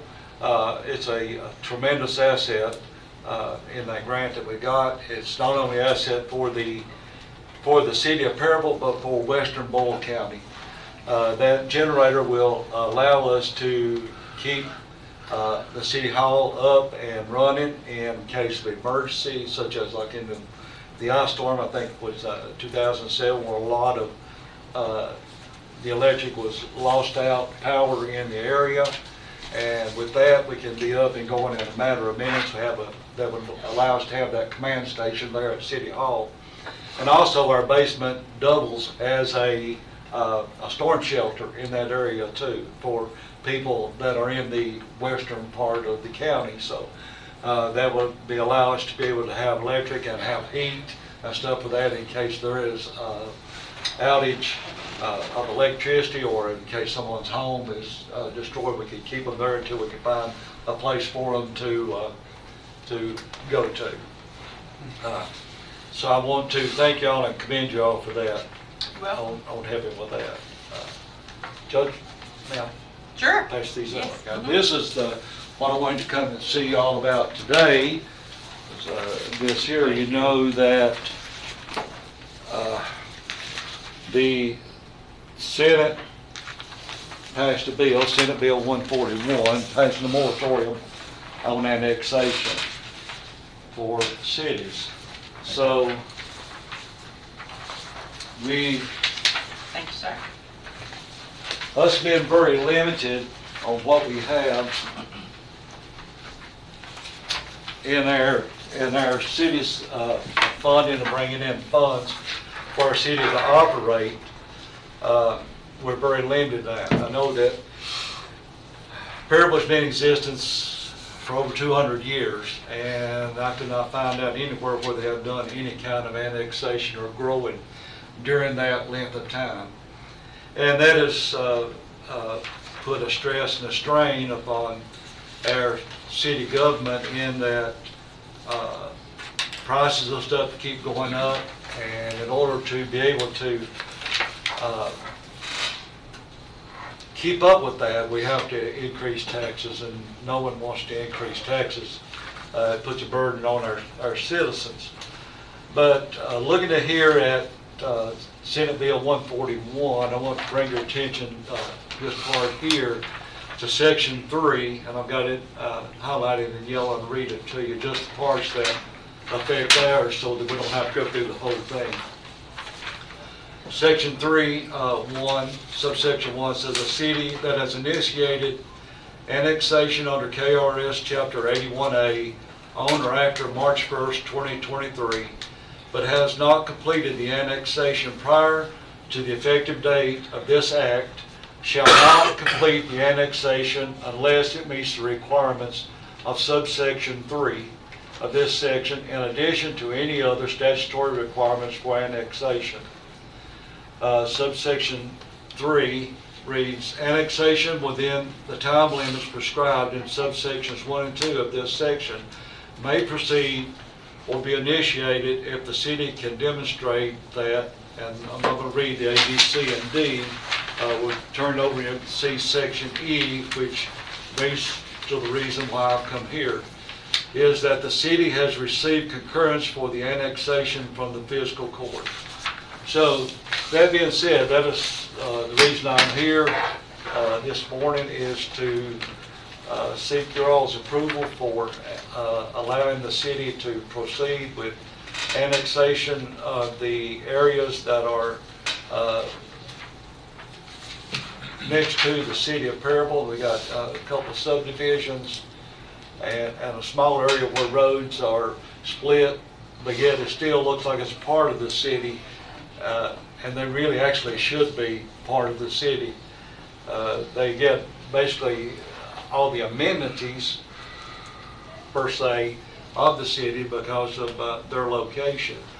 But that's what I'm seeking from the court here today, is that you will allow us to go ahead and go forward with this annexation procedures. Wait, before somebody jumps in on a vote, do you have like an engineered design of what you're planning to annex, or are you just wanting us to blanket it, let you annex stuff in? Well, we started to look into what we were wanting to do, but when this came up and they were doing a moratorium, I didn't want to waste any time in case we didn't want to, weren't able to proceed, and then they came up with this portion in or subsection E that said, at first they said they were not allowing any annexing at all. And then we see here where this came out, that subsection E allows us to annex if it's the fiscal court will allow us to do that. So you're not going to have the perfect circle anymore. Oh, I hate that circle. Perryville will always be a perfect circle. It will be property line oriented. Yeah, I mean, adjoining, yeah. For that, Okay. yes. All right, so you're specifically talking about the rest of the subdivision going out, going west out of Perryville on the left. Yes. Can we not get a map of something? I think that would be the better course of action, is to have an actual drawn map of where you're looking to annex. And then the subdivision going east on 150 on the left, before you get to the fire department. Yes, yes. Out by the convenience center. There's a subdivision out there. When we Okay. take that, it would look about, the way I was looking at it is taking in that and coming up with the other subdivision, which is Southern Drive up there. Yeah. Are these subdivisions and the streets in them, are they currently maintained as if they're city streets already? No, they're not. The county maintains them. Okay, so the city would then be taking over those, Yes. that maintenance Potholes. if they annex it in? Repaving, Okay. potholes and repaving, Pardon? potholes and repaving. It'd be everything. The city Yeah. would be taking over the maintenance of those roads. That would be annexed in.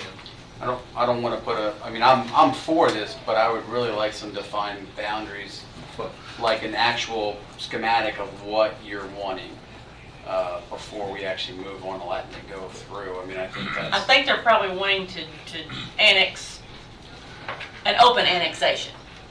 I would have to say no on that, because then we'd have to allow open annexation on Danville and then on Junction City, and that's kind of a, you know, I mean, I think the whole purpose behind this was to avoid the open annexation policy that's been out there. Are you good with just specific annexation?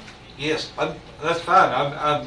Okay. All I'm looking for is here is that you will consider it so that we can go ahead. Very much To support get that, it. and I can bring it, Yeah. I can bring a map of that to you Yeah, all. that Okay, would that help. would be great. Very much support it. Yeah. I think we've talked about, you know, how we've tried to assist Perryville and Junction City and others And if you guys can kind of take the bull by the horn and figure out ways to expand your revenue, that will, allow us to stop having to help so much when we do. So I'm open to the idea. I just don't like the idea of open annexation because it defeats the purpose of this. Yeah, I'm not looking for that. All I was looking for is we started to get, in February, we started to look at where we wanted to go, but then they put a stop on it. Yeah, a topo map with the identification of the various subdivisions that you're talking about and the limitation of where it comes out to, I think is what Jason mentioned, that Colin's looking for. Right, exactly. I'd entertain a motion then that we support the specific areas of annexation for Perryville city limits. Can we not I think just the table motion's it? premature, yeah. Yeah, and then let them come back. I mean, you can When come we back see the map. When we see the map. I mean, I'm looking at the CAECO put out a kind of instructions regarding this, and one of the things it talks about is that, I know that what you provided to us is an unofficial copy, and they kind of do a summary, and one of the things I read says annexations initiated before March 1st must have had at least a first reading of local ordinance. So, I mean, I don't know that we've ever had a first reading of local ordinance regarding annexation, so I want to check with Rich Ornstein on this, but I mean, the way I'm reading it is if you hadn't already had a first ordinance on it, you can't do it. No. I'm reading line 4 of the front. That's an unofficial copy. But this is the statute as passed. Now that might be a regulation concept, but they're going to have a hard time getting around on or after March 1. Let's So I think it's favorable to us learning exactly. So I'm reading it differently than Rich Ornstein. Subsection 3, Section 3, subsection 3 says that it may be initiated.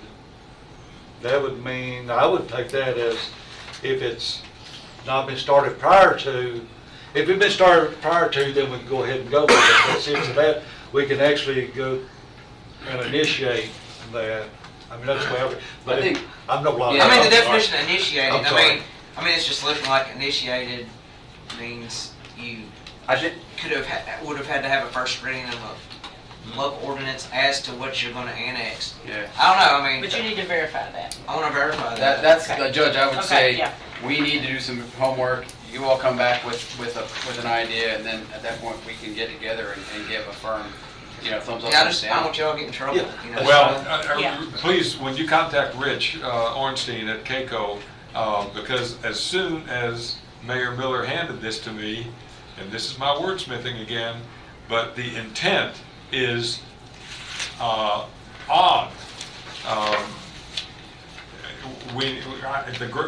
The grammar and the verbiage is initiated on, and they meant, I really think, and this happens in statutes, I don't think they meant the or after, but the or after gives the mayor the opportunity to bring it to us in my mind, legally.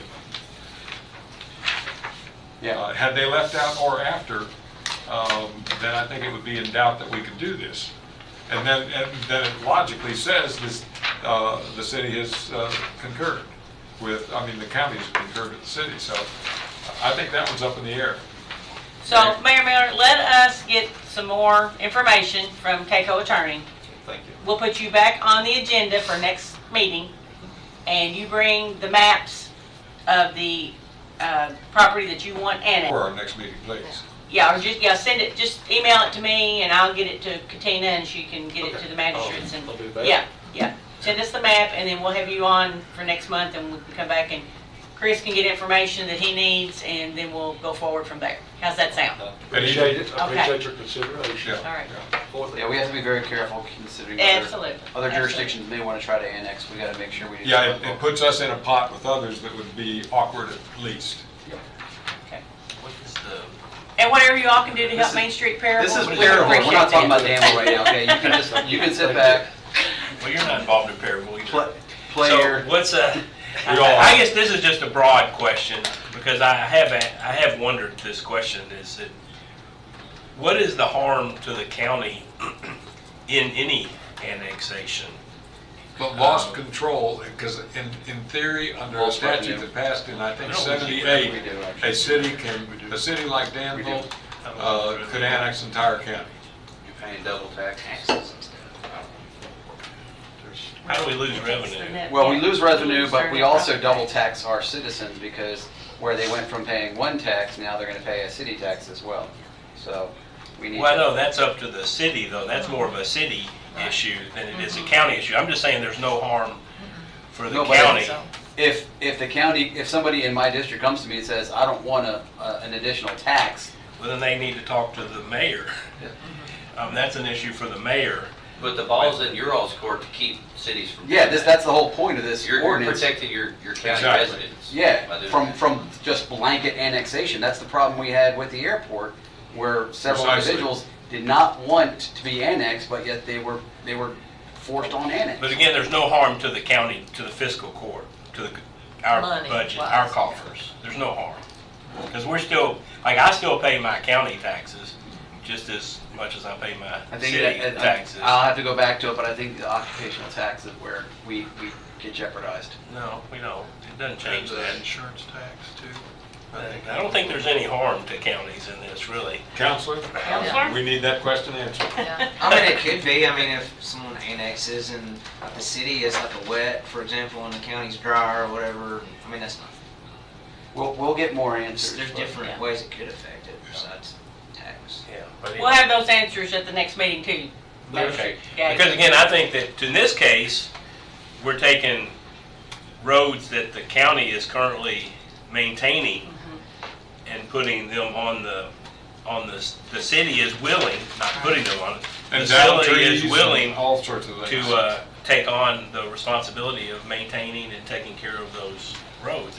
And they get additional tax revenue as part of that, but There is no guarantee that it will be annexed because the citizens also have to agree to be annexed.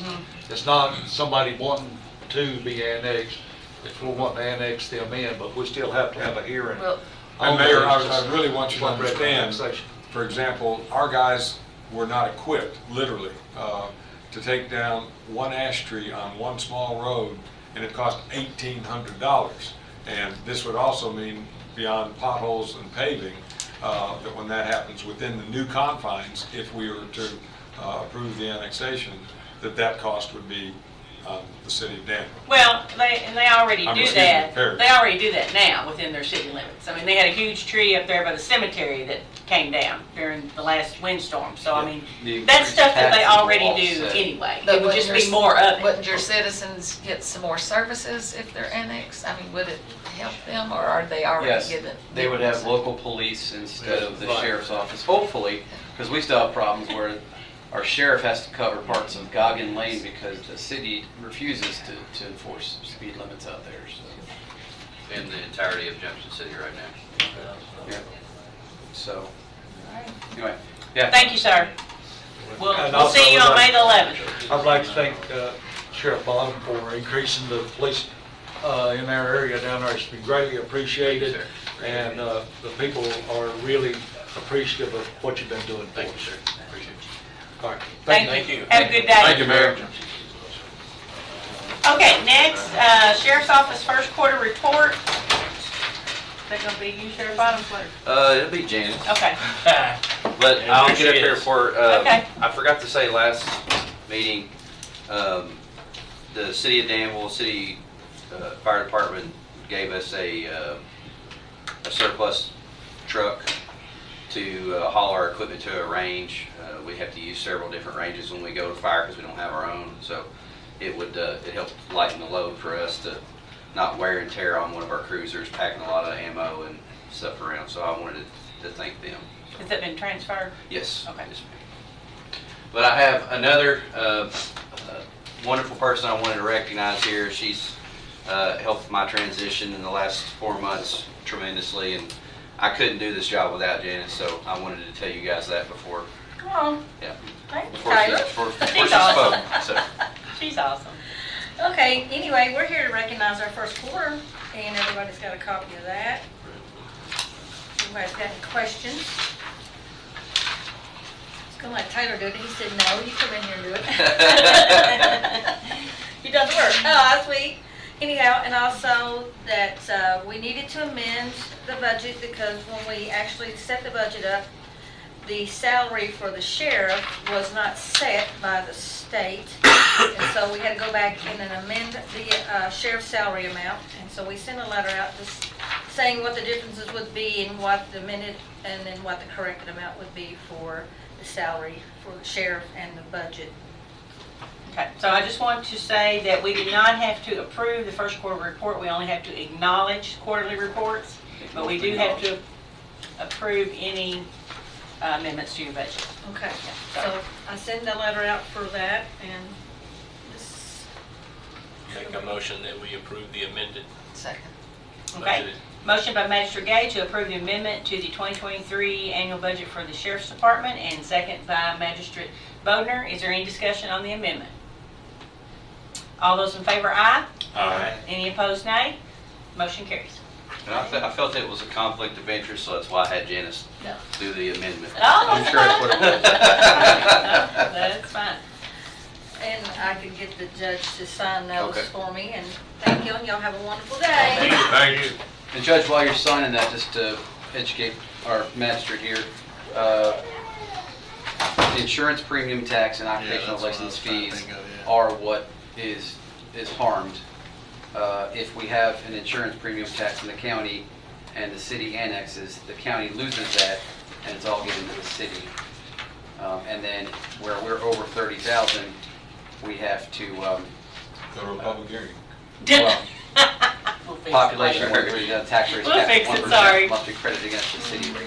So there is financial. But that doesn't affect us though, because we're already at where we are.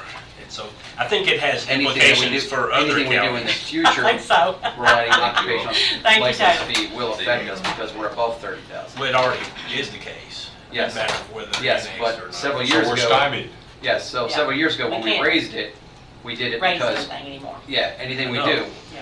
But it still doesn't affect. It doesn't affect Right, us. yeah. It affects If our. we have to do anything in the future, it will though. Yes.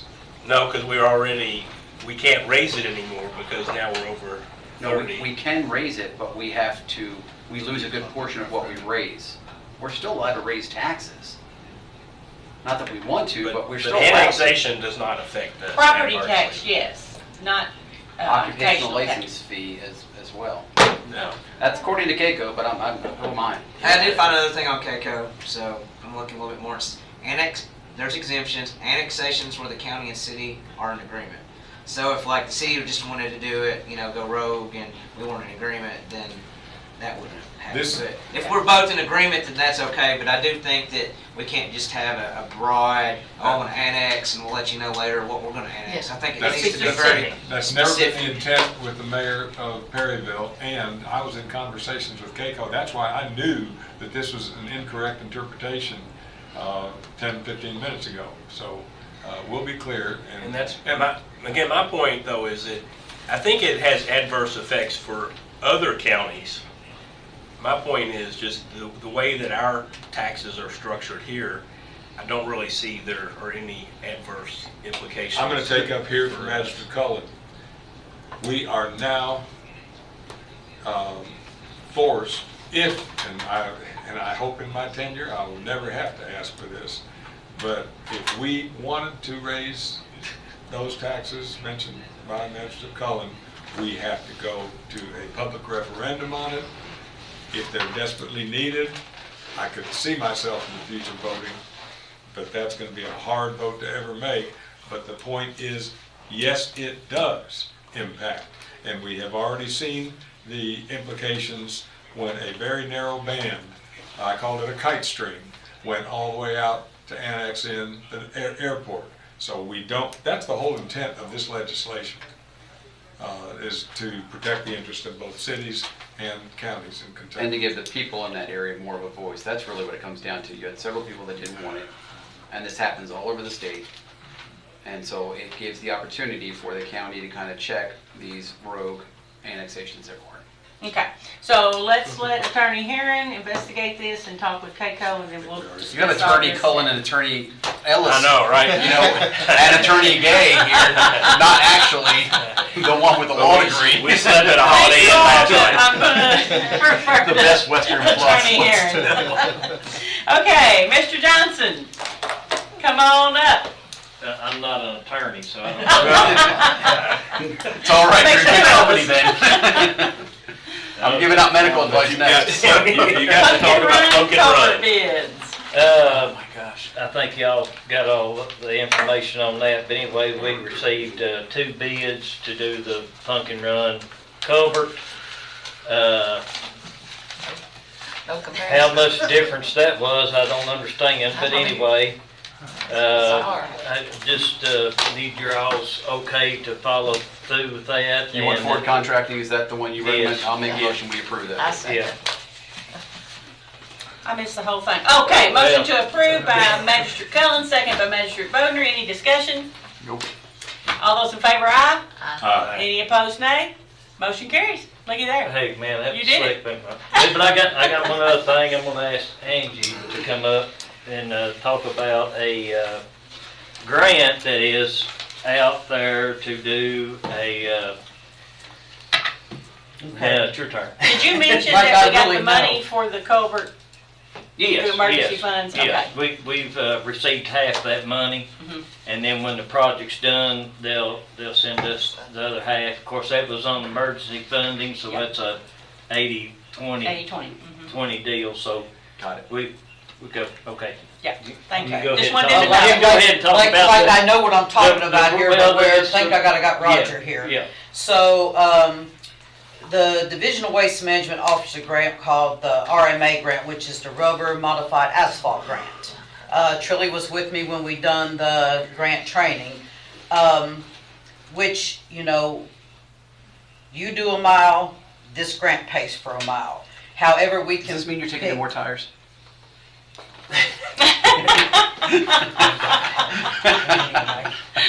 No. Oh, no, he's a lawyer. But we can either do the chip and seal, which Roger and I don't like the chip and seal, but they also have the asphalt overlay, which is a thin layer of asphalt, and it pays up to a mile, you know, 2 lane mile, which, you know, equals a mile. So, we discussed the roads. Right. And we're thinking the back, is it the? Well, we're thinking about at Waterworks, back in the back Okay. of Waterworks, and of course we'll have to do a mile. Of course, I was thinking about a long road that we could, you know, they're going to do a mile, then we'll do a mile. So that's kind of how it works.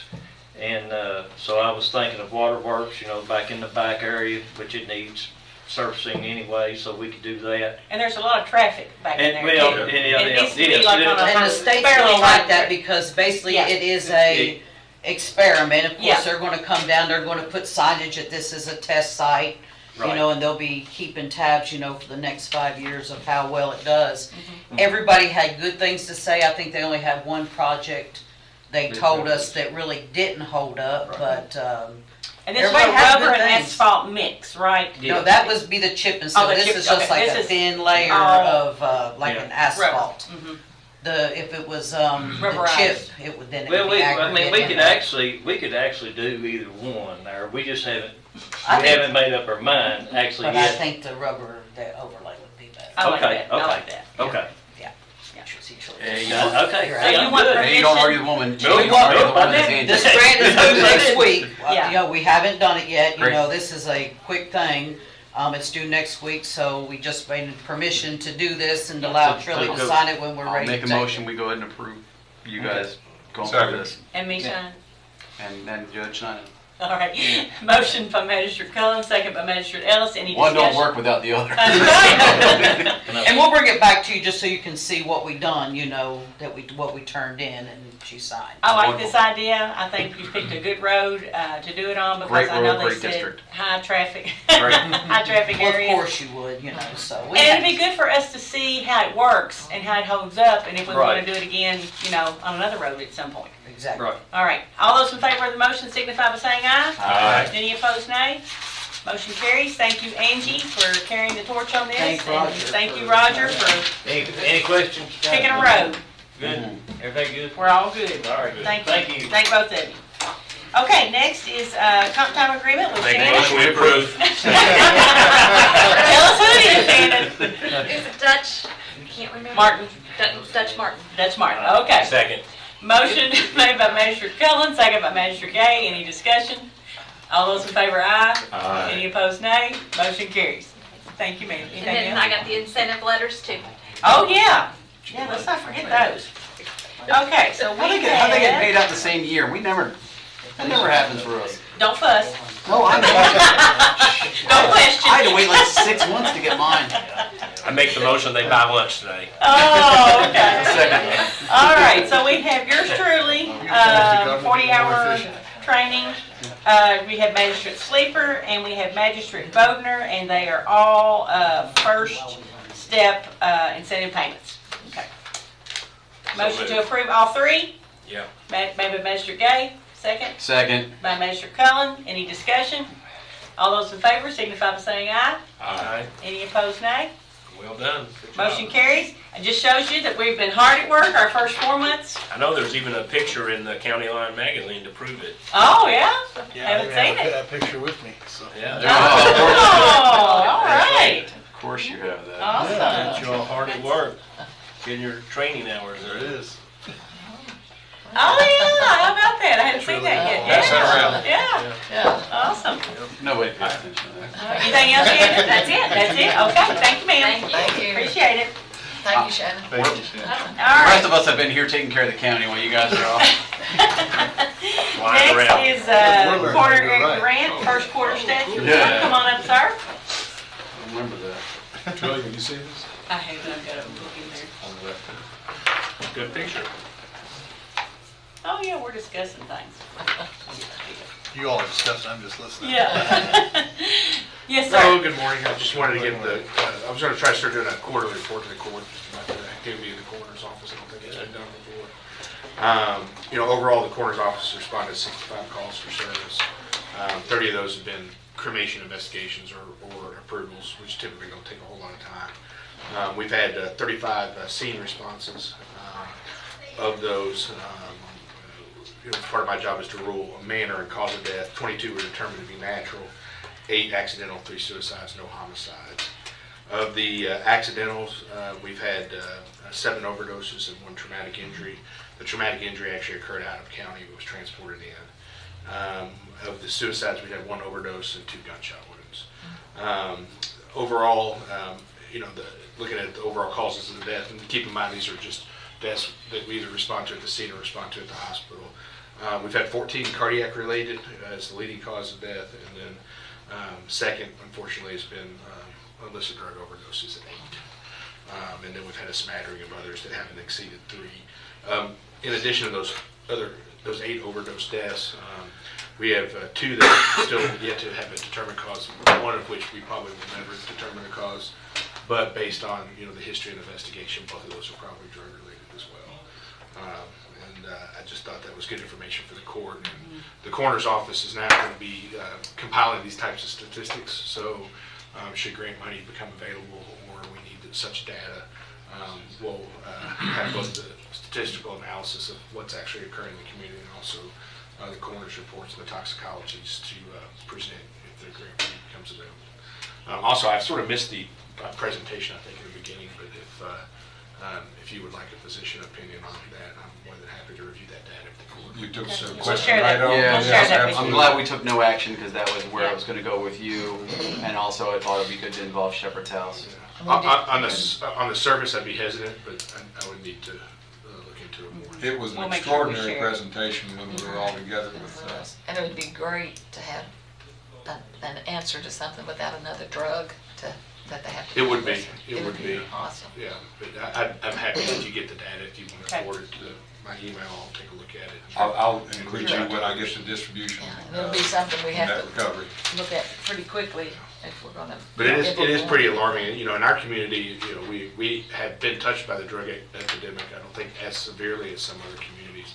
I know if you take sort of our surrounding counties, I don't have the exact statistics, but there's similar numbers in all the surrounding counties. So in our immediate catchment area, we're looking at probably a total of 120 to 150 drug-related overdoses or deaths for this year. Well, Judge, you I'll mentioned pass 8. on the information that I get to both the doctor and to James Hunt too. Okay. You mentioned 8, one's too many. Correct. So we've got to continue the fight to help these people with their addictions, and all the agencies that we work with, they all do a great job, but we've got to keep pressing on. We can't. You know, part of my reason I ran the coroner's, the coroner's office, you know, I think our job is to investigate that, but I think it's also, when we see reversible causes, that we need to advocate for whatever we need to try to combat this epidemic in Boyle County. I'm happy to help the court in any way. Thank you. Yeah, thank you for your support. We appreciate it. Yeah, Magistrate Nichols will get right on that video over to you. Okay, next, EMS Director, Mike Rogers. Got a few things for us. Yes, ma'am. Thank you, Judge. Thank you, Fiscal Court, for allowing me to talk today. First item is a full-time hire of Jana McGarvey. You met her when we did the Challenge Point presentation, so she's a part-time paramedic that's just transitioning to an open spot that we have as a paramedic. You need us to approve that, or it's already gone through HR, right? Yeah. Do we need to approve it? Yeah, It's a replacement. It's a replacement, So, yeah. okay. So she's already been hired part-time, so he's done all his work initially, and then so now when we go from part-time to full-time, it's just a promotion. Okay. Full-time. Yeah. And then what's her pay? Do you know? We don't typically disclose that. We haven't been talking about that in Okay. court meeting. All right, we used to. I just wondered. Okay, so motion to approve. I'll make a motion. Second. All right, motion by Magistrate Cullen, second by Magistrate I'll Gay. second. Any discussion? Those in favor say aye. Aye. Those opposed say no. Motion carries. We have, and you know, It's fine. you're at the helm, so you can It's make fine. this choice with us, but we discussed that it wasn't really necessary to mention it in public court. Okay. If somebody wants to ask about it, they're welcome to, but it's just, you know, Okay, I mean, that's fine. I'm happy to tell them how little we get paid. The second thing on the agenda item is the planned maintenance agreement with Nixon. Dwayne used to take care of this. I got involved because they came to do the maintenance this year, and they had some recommendations that was around $3,200 because the units are 7 years old. So there's one at the Government Services Center and there's one out here. We talked in our budget meeting that Tommy could perform the services that they suggested for a 7-year service because the engine is a diesel engine, he's a diesel mechanic. So by having him do that, he can save us that $3,200 and he can order the parts straight from Nixon. But we also thought it was a good idea to just go ahead and have the unit checked every year to make sure that the unit comes on and transfers power like it's supposed to. So, and then they do one oil change per year. And but this is a new maintenance agreement that the judge wanted to get updated because the last one was signed in 2017. So just an annual agreement for the Government Service Center. And then the one out here is a little bit bigger than ours. So that's why it's more of a cost. Okay. I'm sorry, what is this for? The generators. Oh, Backup generators. All right, and so 850. For this one here, and then $650 for ours. So 1,500. Unit 1 and Unit 2. Okay. Under 2,000. I'll make a Yeah. motion to approve. Okay. Second. Motion made by Magistrate Cullen, seconded by Magistrate Boder. Any discussion on the maintenance agreement for the generator? All those in favor, aye. Aye. Any opposed, nay. Motion carries. I've kept Roger in the loop too before I do anything. I don't want to step on his toes, but we just kind of both agreed it was all right to go ahead and present it. So the next thing is the ride time field internship agreement with BCTC, which is a good thing because we they came to us and we advocated for them to start a program and they did. The EMTs that they have, it's time for them to do their field internship.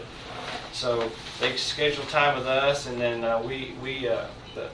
the classroom portion is taught book knowledge, and then when they come to us, we teach them the clinical and all the stuff that they need to know as EMTs and paramedics. So it's just an agreement for that. Make a motion to approve. Second. Motion by Magistrate Cullen, second by Magistrate Bodner. Any discussion on the memorandum of agreement? All those in favor say aye. Aye. Any opposed, nay. Motion carries. They are considering having a paramedic class here in the fall, so we're really hoping they do that because that's only going to help us. So Do you have the original? they just emailed it, so Okay. You want me to just sign? You can just sign that one Okay. if you don't care. All right, is that it? That's it. Okay. Give me that, and we'll have to make a 10 copy. Okay, next is our jailer. Jailer Woodford, just in time, just in time. Good All morning. right, 2 items of business? Yes, and Judge, with your permission, I'd like to go ahead and talk about the jail tracker Sure. contract first. So back in October, November, we changed our jail management software from Jail Tracker to eJail. It was a mistake. It's causing us a lot of problems, especially with our finances and our bookkeeping. So I've been talking with our county attorney, and what we're requesting today is to send them a letter terminating the existing contract and go back to Jail Tracker. But there's going to be some fees involved because they're going to have to move all of our data off the software, off their eJail servers over to Jail Tracker servers. That's going to be $16,250, which I'm requesting we pay that out of the restricted account. And then their fee, they charge, we've been paying $8,000 a year for a licensing fee to use their software, which is normally in the budget, which last year I think we paid $7,000, but that's going to be $8,000. So what I'm going to do is try to actually start July 1. So it means I only have to come up with another $1,000, which we'll have that in the budget to change.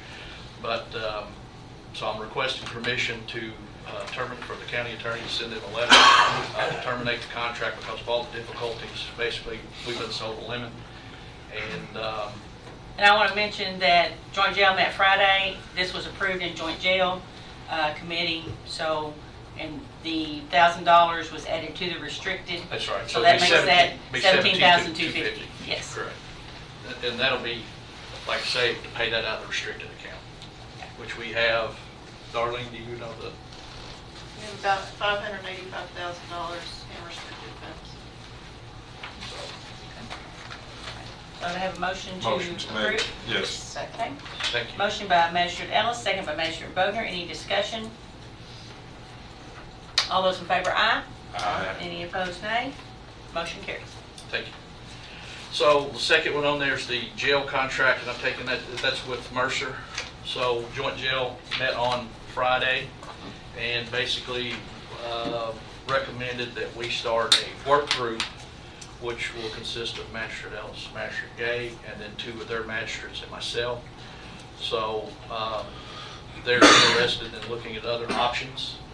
And I think, this is something that's probably going to take at least 6 months before we have an answer. And then, because we're too far into the budget now with the new budget process, so basically, January when we start the budget process is when, but we're going to kind of go ahead and start a work group, and I'm going to put together a list of basically, okay, if you want to pay per day, per inmate, you have to cover the medical, here's what it's going to cost.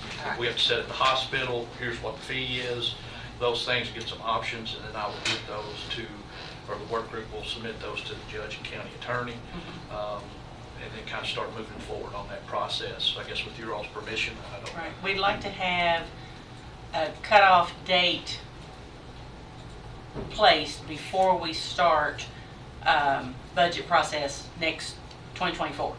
Like between January, because like I say, my budget has to be done by April 1st, so I think we need to have January. So that way both fiscal courts can start working and planning their budgets during that process. They know the decision's already going to be made. Correct. But we will stay in our joint agreement until June July, 30th. right. Yeah, 2024. Yeah, July. This meeting last Friday was was a watershed meeting in many respects, and the new members of the court might not be fully aware, but our joint jail contract was one where both parties would have to agree to sever that contract. And the relationships that our judge has made with the judge in Mercer County, we can now effect that with some level of confidence. And then in the even bigger picture, that concept of the jail circumstances changing by statute, which came in under the wire and did not happen, still looms out there in the future, especially if the jailers, and practicing law again without a license, Magistrate Cullen, I'm pretty confident that the jailers are going to win that lawsuit. So we will see that legislation that would impede our progress for a new jail come January. And so to act now on all of this is imperative. So we'll maintain an extraordinary relationship with Mercer County. The judges are in agreement that this is the best course to go, but everybody here who's new needs to understand that we need to do this year so that we can move ahead with bonding and everything else that it would take to have a new jail. And if I can speak on that, you know, I think Mercer County. Did we vote on this one yet, though? The jail tracker? Yes. Yes. Okay. I think, you know, for Mercer County, and rightfully so, they're apprehensive about going to debt to build a jail in another county. So I can understand that. But what it does for us is we're going, like Magistrate Ellis says, we're going to have to move fast on deciding what we're going to do with the jail. And this kind of frees us up to move at a quicker pace and do the things we need to do to make sure our due diligence is done. So we would have been totally blocked had that legislation passed. Yeah. All right. That's it on that. Is that all you have? Well, do we want to discuss the contract as well for Brandstetter Carroll? Have we? Yeah, I mean, I've been you can talk about it. Okay. Okay, so we also discussed at the joint jail about renewing our contract with Brandstetter Carroll. I know they were approved before, and our county attorney does an excellent job making sure we don't get out of step or do anything illegal. So he had some concerns about it. So I don't know if you've had a chance to. I mean, I've been looking like case law and statute and everything. I can't see where, you know, a certain bid. I mean, maybe a bid on the end of Brandstetter Carroll, they could put this expires after so many days or whatever like that, but not that it just automatically expires on our end where we have to rebid the process. And I think that, you know, how they base their bid on percent, not some A other fee. number. Not a monetary amount. Not like, hey, we're going to do this for X number of dollars kind of thing. This was difficult during our meeting last Friday for me to understand until I realized it's the construct of the agreement that we have already in place as opposed to the fee structure. Right. And when that happens, I don't see the language changing, and there's no, to me, statute of limitations on what we signed when we passed that. And The former court approved to go with Brandstetter Carroll. It was then just COVID never hit. voted on. Right, No fees changes. Right. It was, I think it was approved, and then COVID hit, and that shut everything down for 2.5 years. But I don't think. But it's still, it's been an ongoing No, discussion. we didn't have a signed contract. We've presented. They It was presented- approved. They yes, but presented, it was approved, Then but COVID the hit, contract and was it was never. never signed because we didn't know what we could do. And I want to speak to this, of course, you know, the fiscal court paid $75,000 initially for them to do the study. There's another agency out there that understands the needs of Boyle County as much as they do. Even during the time where everything was shut down, they have been a big asset to the county, to the jail, to myself on different things. I think at this point, to change horses this late in the race would be a big mistake. I think they're willing to come in and, okay, those numbers were for then. I think they're willing to, and Monica, you stop me if I'm wrong, to take a look, okay, what's our situation now? Okay, so let's adjust from what was originally proposed to what fits us today. But we also have to kind of remember we need to plan for the future because we could be back. A new epidemic, a new drug could come out, and we could be back at 400, 415 like we were. So we kind of need to plan for that. Well, so that's what I would like to see us do. I'd like to see My us finalize. My and recommendation would be the sign the fiscal court contract. go ahead and sign the contract with Brett Setter Carroll. And to punctuate Magistrate Cullen's comment about it being ongoing and what you just said as well, when it was getting really tough in the legislative process, Monica joined me, and we first met with the head of KCO, with the head of KMCA, and then we went out and met with legislators to let them know the dire straits we would be in if we were blocked. We would be hit by regulators for things that we couldn't change and couldn't dare put multi-million dollars in the old jail to fix. And then, heaven forbid, that down the road, if we didn't repair those things, we'd be hit with litigation. So the timing of that and the fact that Monica joined us when we went up there shows that it was ongoing, that we had that relationship. So Monica, I think maybe if we could just get a fresh contract with new dates and all that, if you can send that to us, send it to me. Yes.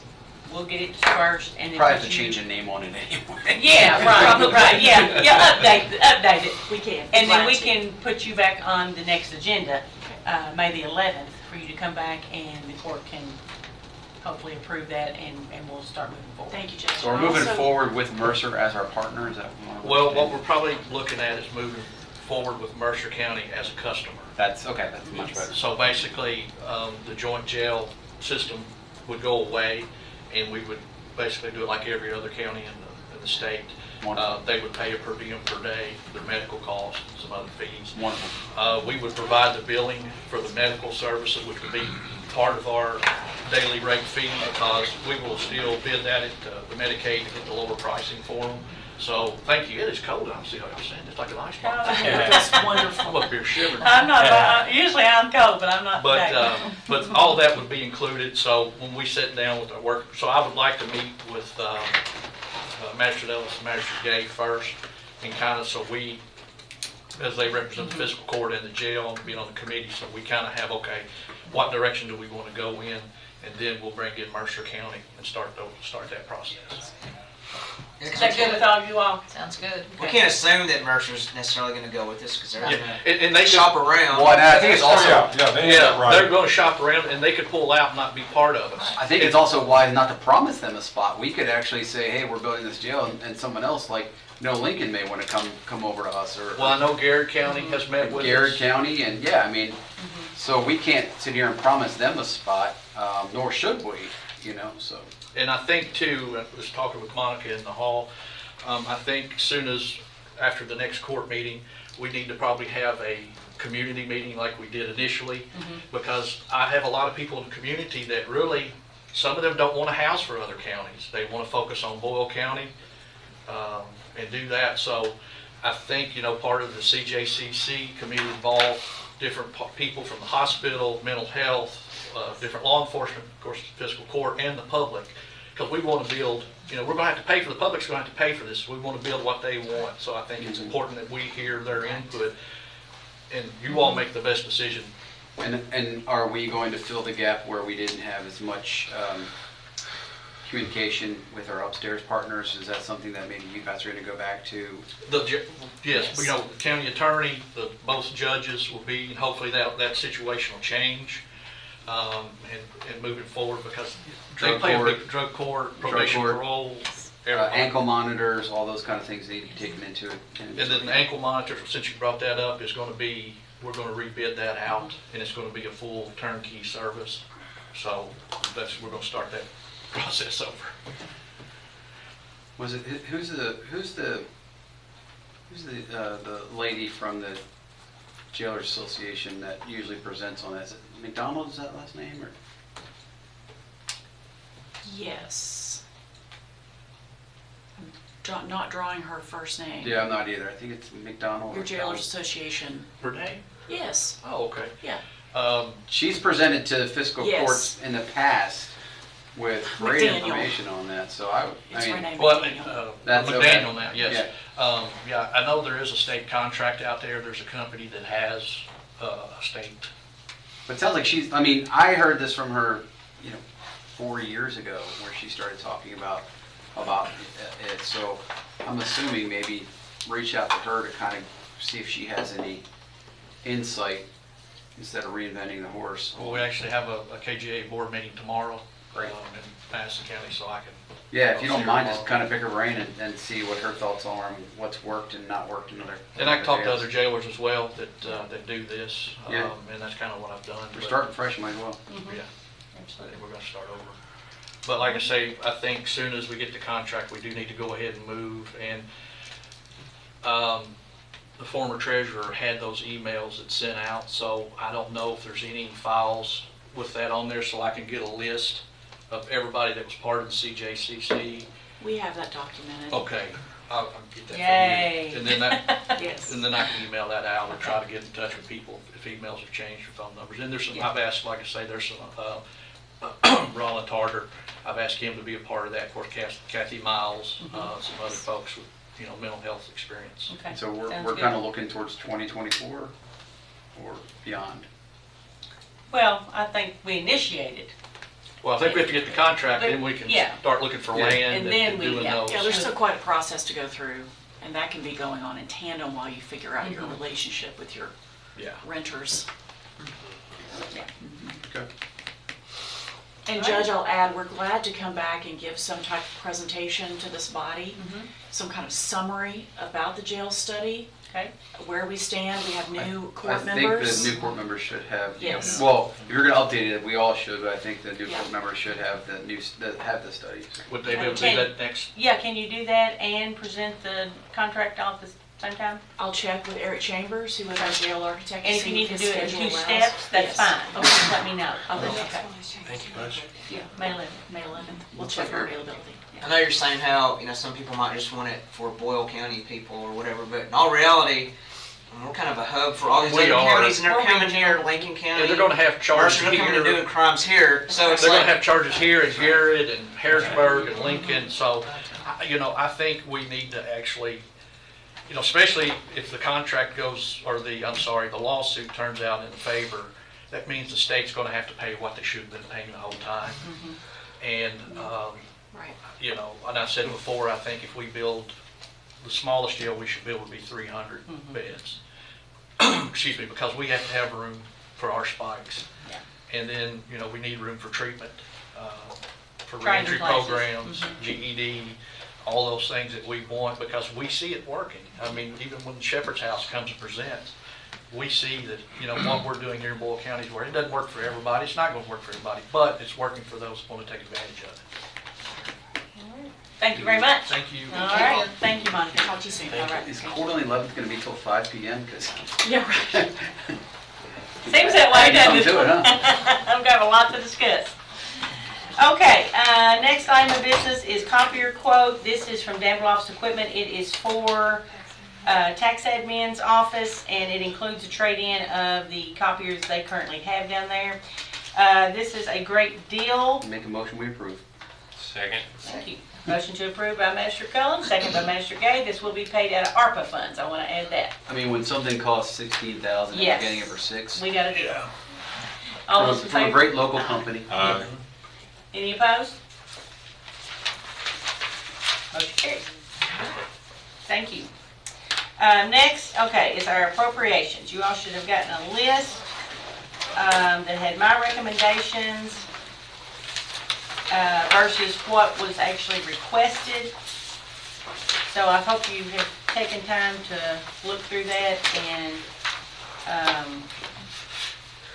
I made one change this morning, and that was on the Child Development Center, because I received word that they are going to be able to stay there, but they will be half or less of the building. They are going to do a Head Start program, so they will still have some of their kids attending. So I felt like, being they were going to be there, we would go ahead and put an amount in there. So, but you all are welcome to discuss, argue. No, I'm just kidding. Questions, whatever. I think going forward, we kind of discussed this before, we really need to separate this out. Because What do you want to separate? planning and zoning, development council, airport, gathering place, these aren't really appropriations, these are ours. So if I look at it, EDA. Yeah. Right. Those things should kind of be in their own separate, because at one point we had Parks and Rec in here as well. Yeah. And so I think we kind of, we separate out these. I agree with you on that. I don't think they are appropriations. I think they are just entities They're that we ours. subsidize. Yeah, I've always felt that way, and I agree completely with what. I changed my mind now. Cohen is saying. We always think alike. So those can all come off and be put, Darlene, help me if I'm speaking incorrectly, put in a single line item, their own line item. Because I've always felt like it's very confusing for the public as well, because oftentimes it's reported, that we're funding $581,000 for community agencies, and a big chunk of that is taken up by some of those that were just mentioned, and so it's I think it's partnerships is what they are. Yeah, right. So it becomes very, I think it becomes misleading unintentionally. So maybe we can even actually label it as a partnership request. So we're looking at a EDA. Planning and zoning. Planning and zoning. Development council. Okay. EDA. And gathering place. Airport board. Civil, yeah. Airport board. And then gathering place. Okay. I think those are all ones that should kind of be in their own element. Now, it doesn't mean we replace those with others. No. But they would all be, those are all partnership entities. So I agree with that. And then we can actually, I don't want to complicate this anymore, but we can go one step further, and those then the sponsorships, like the Don't Sleep is a sponsorship, Great American Brass Band Festival is a sponsorship, the Downtown Concert Series is a sponsorship, any events like that. Sola 2nd Street is a sponsorship. Veterans Day. Definitely Veterans Day, yes, sorry. Did you say Civil Air Patrol? No. No. Okay. No, I didn't think so, but I wanted to make sure. Okay, so Civil Air Patrol is what, exactly? It's an appropriation. It's an appropriation. So it's like the Art Center, it's like the Child Development Center, CASA, all those. Okay, so if we take those out and list them separately, either under sponsorship or partnership, that leaves us with the Arts Commission of Danville, $3,000. Main Street Perryville, $35,000. Family Services Association, $7,500. CASA, $5,000. Greenhouse 17, $7,500. Child Development Center, $10,000. Arts Center of the Bluegrass, $10,000. Civil Air Patrol, $6,000. Helping Hands, $3,000. And I don't have the sheet to write all that out. So. So going forward, let's do it that way. This year, we're just going to run through this list. I think it's the best way. That's fine. Since you kind of have it there, and let's just start from the top, if you don't mind. Well, before we go any further, where is the $300,000+ appropriation on parks? It's a separate line item. Yeah, it's a separate line. Yeah, Parks and Rec's Because not part of this. I do want to talk We about have pulled that out, and it's a separate. Well, because we can't, since we've signed an agreement with them that we will fund X amount of dollars, we really can't negotiate how much we're giving them. I disagree with that, especially with the circumstances that we learned the other day about our representation on that. Well, no, agreed that we need to renegotiate that agreement, but we have an agreement that was signed for a certain amount of years that this is what we'll provide. Counselor? So we have to redo our agreement, and we've met on that. Julie and I have met with Earl and JH, Mayor Atkins, and we are in negotiations with writing a new contract. Yeah. Definitely want to make sure that we have our representation, which apparently disappeared somehow from the table. But we still have it on there. No, not technically for you or I to be. Well, that one I'm that one where we. But that's got to be addressed, or I can't vote for that. Yeah, very much. And we need assurances that they're going to do the things they say they're going to do. Yes. So, anyway. Okay. Not trying to beat up on you, Rick. Sorry. We don't look at you. It's the Greg, thank you for being here underneath today. that You're need. beating up is softer than the rest of the community. Okay, so do y'all have any discussion on Yes. any of these appropriations? Okay, Yeah. let's have it. So Arts Commission, I'd say 2,500.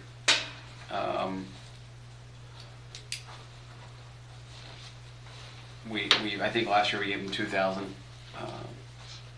and I think a $500 increase is. No, let's see. Last year, it was 1,000. Yes. And they requested 3,000. And that is the new program that Mimi's doing with the, and she's in all the communities, you know, doing the music and art programs. Yep. So let's do 2,000 then. We'll I like double that. 2,500 better. Well, I still like how many? I really like 3. I like 3. Okay, let me go back to this, because I'm going to say this is going to be a thing I'm going to say through this whole process. How many sheriff's deputies is is Sheriff Bottoms getting? Wanting or needing? Wanting. He's wanting 5 and a 5 plus 1. 5 plus 1. And how many does he get? That's How much is? to be decided. Yet to be determined. What are we discussing? What's the thoughts? Is he get this? It's hard for me to go through this whole list and give stuff away when we have other needs that the county. This was a great idea when we had extra money. We don't have extra money. We have needs. You know, you heard the coroner just talk about, you know, the overdose deaths and things like that. Those are the things that we need. You know, Director Rogers, you know, Rogers guys over here, you know, need things. And so it's nice. I agree. It feels good to want to go through this list and give them what they want, but we have a constitutional duty to make sure that taxpayer dollars are spent on the things that we are required to spend them on. And so if we have to say no to some of those requirements, like increasing the sheriff's force, I mean, it's been that way for 14 years at least, the levels that he has. We really need to look at this with a fine-tooth comb and say, yeah, do we want to do it? Yes. Do we encourage the community to sponsor these things out of their own pocket? Yes. But we can't do that because we feel like we need to do that. I mean, I know we have. I agree, but I feel like on some of these, we do need to support these because Yeah. these are things going on in our community that are having an impact on kids, elderly. Well, We're I understand. investing in our kids. I understand that, but and that's why I wanted things separated out going forward, like for next year, because yes, you know, when we're talking about the gathering place, yes, I fully agree, but we've got how many different arts things on here, and how many different, you know, community action things on here. Okay. And so, Well, let's do this diplomatically. We'll go around, you all can decide, it's up to you all to vote. So, Yeah. some of you all may be in favor of the request, some of you may not. yeah. So, understand. you know, the only way I know to do it is we go around the table and everybody voices their concerns. And I appreciate that very much. Yeah. I just. So you're at 2,000. I'm at 2 on Arts Commission. Okay. All right. I'm at 3. I'm at 3. I'm at 3. I'd compromise at 2,500. Sounds like 3 gets it there. Okay. Tom? Okay, so diplomatically on this, the majority is 3. All right, next. I'm good with 5, but don't sleep. I'm fine with 5 on I'm fine with 5. Agreed. Okay, because I think he needs more actually. So 5 is.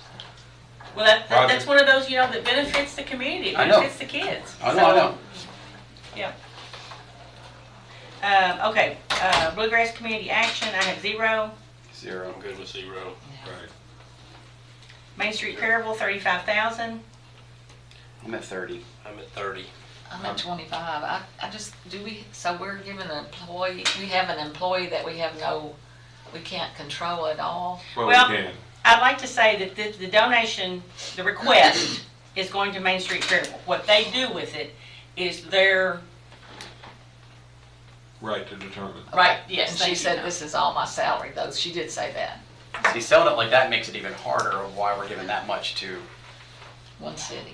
one city. And yet the programming has increased exponentially. Which means their revenue has increased, which means they should be asking less from us, so. Which that's in the future, they may be able to do that, because looking at their budget for next year, they've got a lot of things coming in. You know, the Turtle Derby has really increased, Well- the Ghost Walks are, you know, doing very well.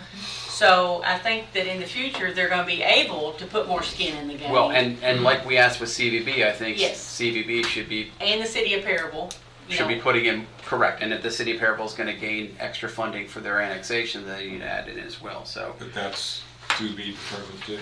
Well, I mean, So- the citizens, If we, 25 last year, and the idea was that we were going We're to going start down. weaning them off. Right. Now, granted, Ally is doing a lot more than what's been done in the past, and so, And worth the increase.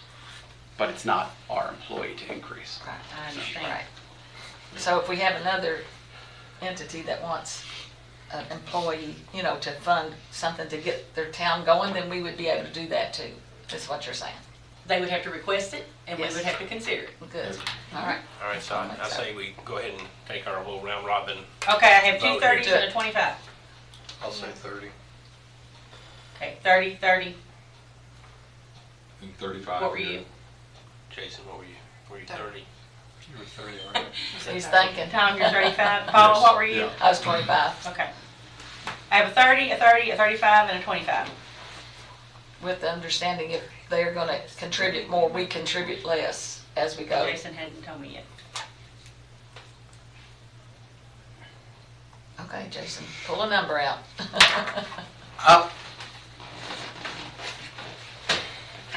We kind of did this with Economic Development Partnership before, and I like that you mentioned that we say 30, but if they're able to raise the funds privately or elsewhere, then that can reduce what we actually give. So I mean, if they need 40, I think if we appropriate, we are stuck. well, we've done it in the past. We did it with the EDP. We appropriated 100,000, but we said we're only giving you 70 up front. And the only reason we didn't give it is they didn't come and ask. Well, at least it would have been voted on, but they did not ask. They didn't ask for it, but I mean, honestly, if I really truly believe that CVB should be contributing a good chunk of that. So I agree. But we don't know It's if they're not going certain. to or not. And if they do decide to do that, and if the city of Perryville decides to up their appropriation, then next year, that gives us a clear view of which direction we should go, and hopefully it's gonna be down.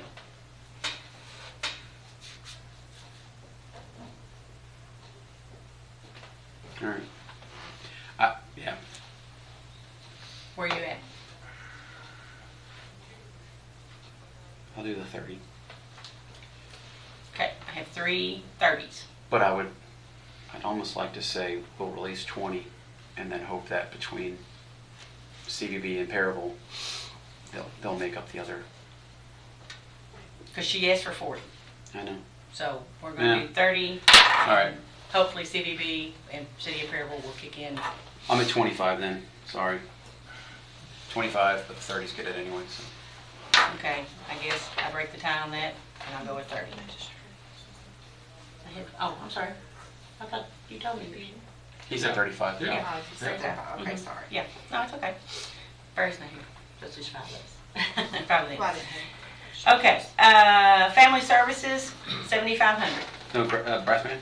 Brass band, Brass good. band, I'll go yeah. with 15. 15. I had him as a sponsor, sorry. No, let's just. Yeah, I know, 15. 15. I'll go with 660. Do what now? I'll go 6, I'm no, 15, I'm good. I think we're, You're good with 15? Okay, 15. 15? 15, yeah, I already said it. yeah. Okay. All right, 15 on that. Downtown Concert Series, 6650. I'm good with that. 85. 6650? That's fine. Jason? Yep. Steve? Yes. Okay. Gathering place, 85,000, senior citizens. I'm at 85. I'm good with 85. I'm 90. I'm 90. Sorry. Steve. Oh, that's all right. No, yeah, I'm okay with 85. Okay, I have 385 and a 90, so we'll go with 85. Family Services Association, 7,500. I'm fine with that. I'm good. Yeah, okay. Good? Yeah. 7,500, okay. CASA, 5,000. I'm at 6 with them. I'm good with 5. 6.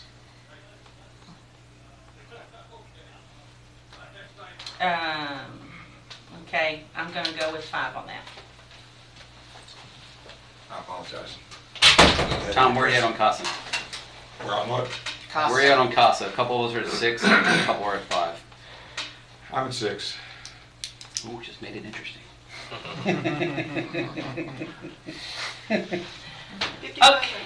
Okay, I'll, Well, you want to do 5,500? We'll meet in the middle? Yeah, Oh, we could great. say that. Okay, I want to agree to 5,500? 5,500, yeah, we'll meet in the middle. Okay. Good job, darling. All right, Greenhouse 17, 7,500. I have a question on it. Is that, they're the ones that want half from city and half from Yes, county, right, and So this that's is our why- half. That's our half, okay. Now, this is brand new, and I am Well, impressed now, with it's the not totally presentation. brand new. We've done it in the past. But we had a hiatus, a long hiatus. Yes, yes, but I mean, we have funded them before. I think there's. It's been a long time since I've asked for Yeah, funding. I think there's overlap, and they're based outside the county. But no, they're going to be inside the They'll be inside, their Yeah, services sure. are gonna be They're inside the Grace county Baptist. though. But much of their services are outside the county, from my Mercer. understanding No. of what she has. I think most of what she's doing at here will be benefit the people county. from our, Yeah. our court. I'm at 75. 75. I'm good with 75. I'm good with 75. Okay, yes. Okay. Child Development Center, 10,000. I'm at 0. I'm good with 10,000. 10,000. 10.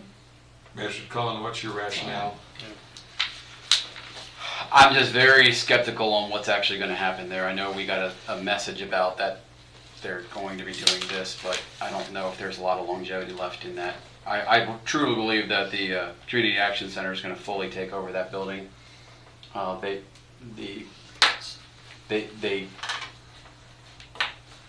Child Development Center gave the Bluegrass Community Action the building, just outright gave it to them.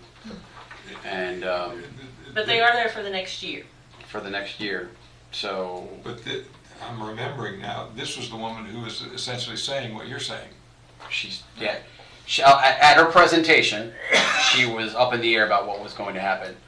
Since then, she's sent a letter to the judge that that now there's going to be, I think, 37 people from Boyle County that will be going to this program.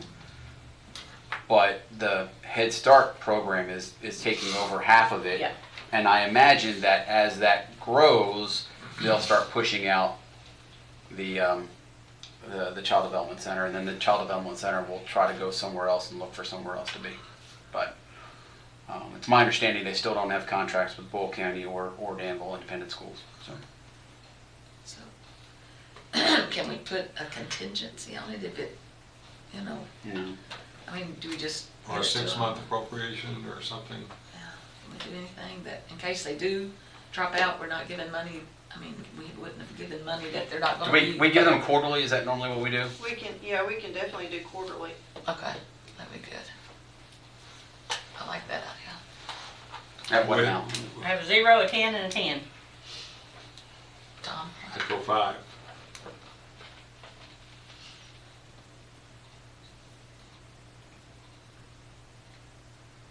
What'd you vote, Paul? Did you, Paul? I already said 10. Sorry.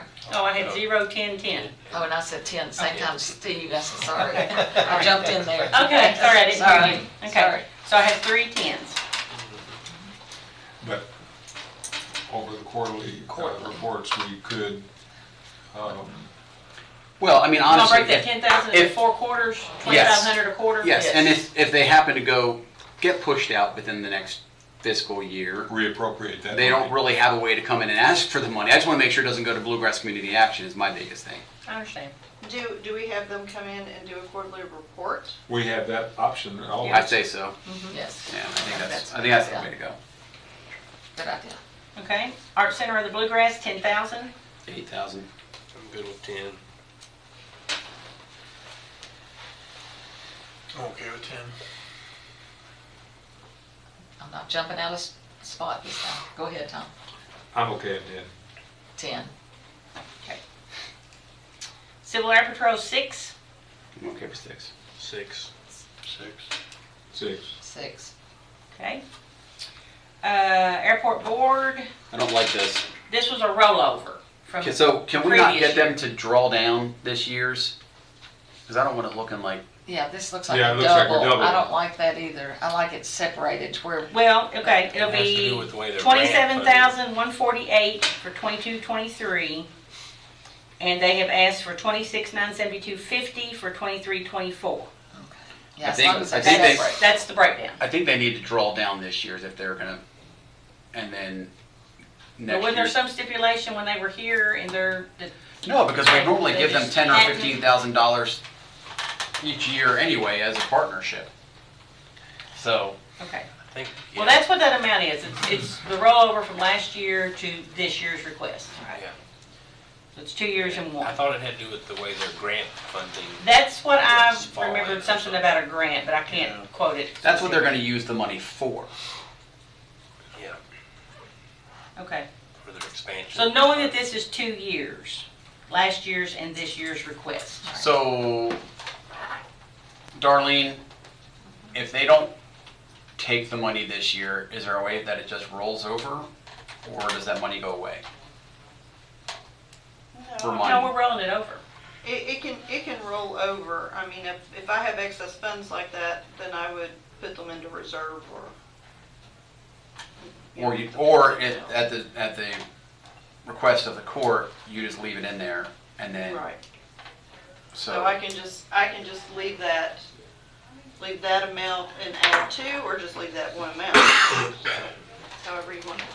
I just like them, I mean, we'll, I don't want to go down. I'm sorry to cut you off, but I don't want a future court saying, "Well, you gave us $54,000 a couple of years ago." Right. Exactly. And so I mean, I'm pretty sure we made that clear when they were we here. did. Yeah. We did. But I can tell you there's some things that we made clear a couple of years ago that I don't remember exactly why we made it Oh, clear. okay, And so okay. I'm looking more towards the future of this. So I would say we approve them for 2697.50 and allow them to roll over whatever we approved previously. 27,148. Yeah. yes, Okay. I agree. And also would just say that they've really been really good about only asking for what they need. Right. Yeah. They are. Okay, so everybody good then with $26,972.50 is what their Correct. request Yes. is. Okay. And rolling over. And rolling over it last year. Making sure that's separate lines when you Yep. get it all together. Perfect. Okay. Veterans Day, 1,000? And that is their ask. Yes. Yes. Yes, Uh, 1,000. because we've been 2 years of COVID without them, yeah, I'm 1,000 then. Okay. And make it clear, because it looks like we might be giving it to hospice and separate it out for something else. Oh, it's Veterans Day. I understand. It's I mean, run- that's what run it's by appropriate, hospitals. yeah, it's run by I know, hospitals. oh, I know that. Yeah, I've but it's for participated. Veterans Day. Right. Okay, everybody good on 1,000? Yes. Yes. Okay. Helping Hands, 3,000? I'm good with that.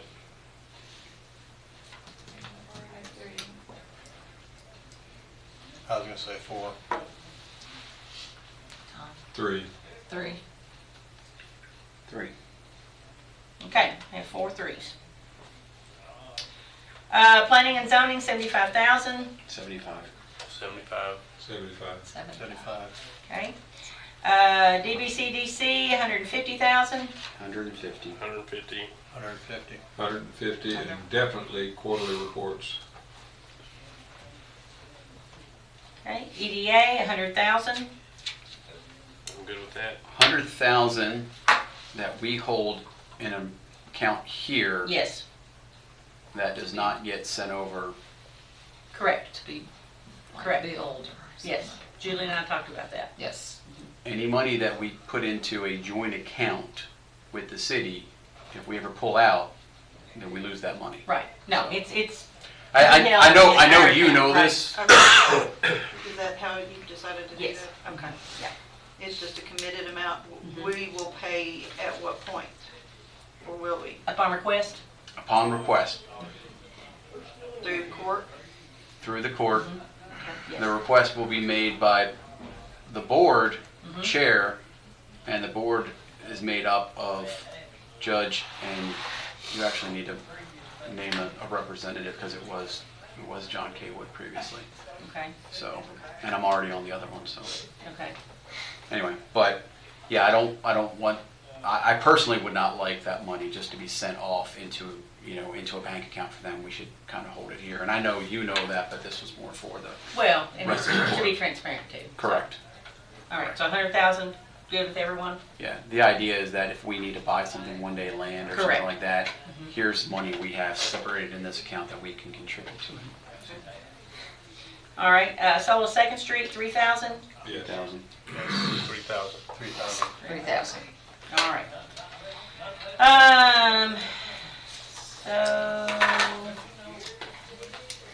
I don't have anybody do quick math? No.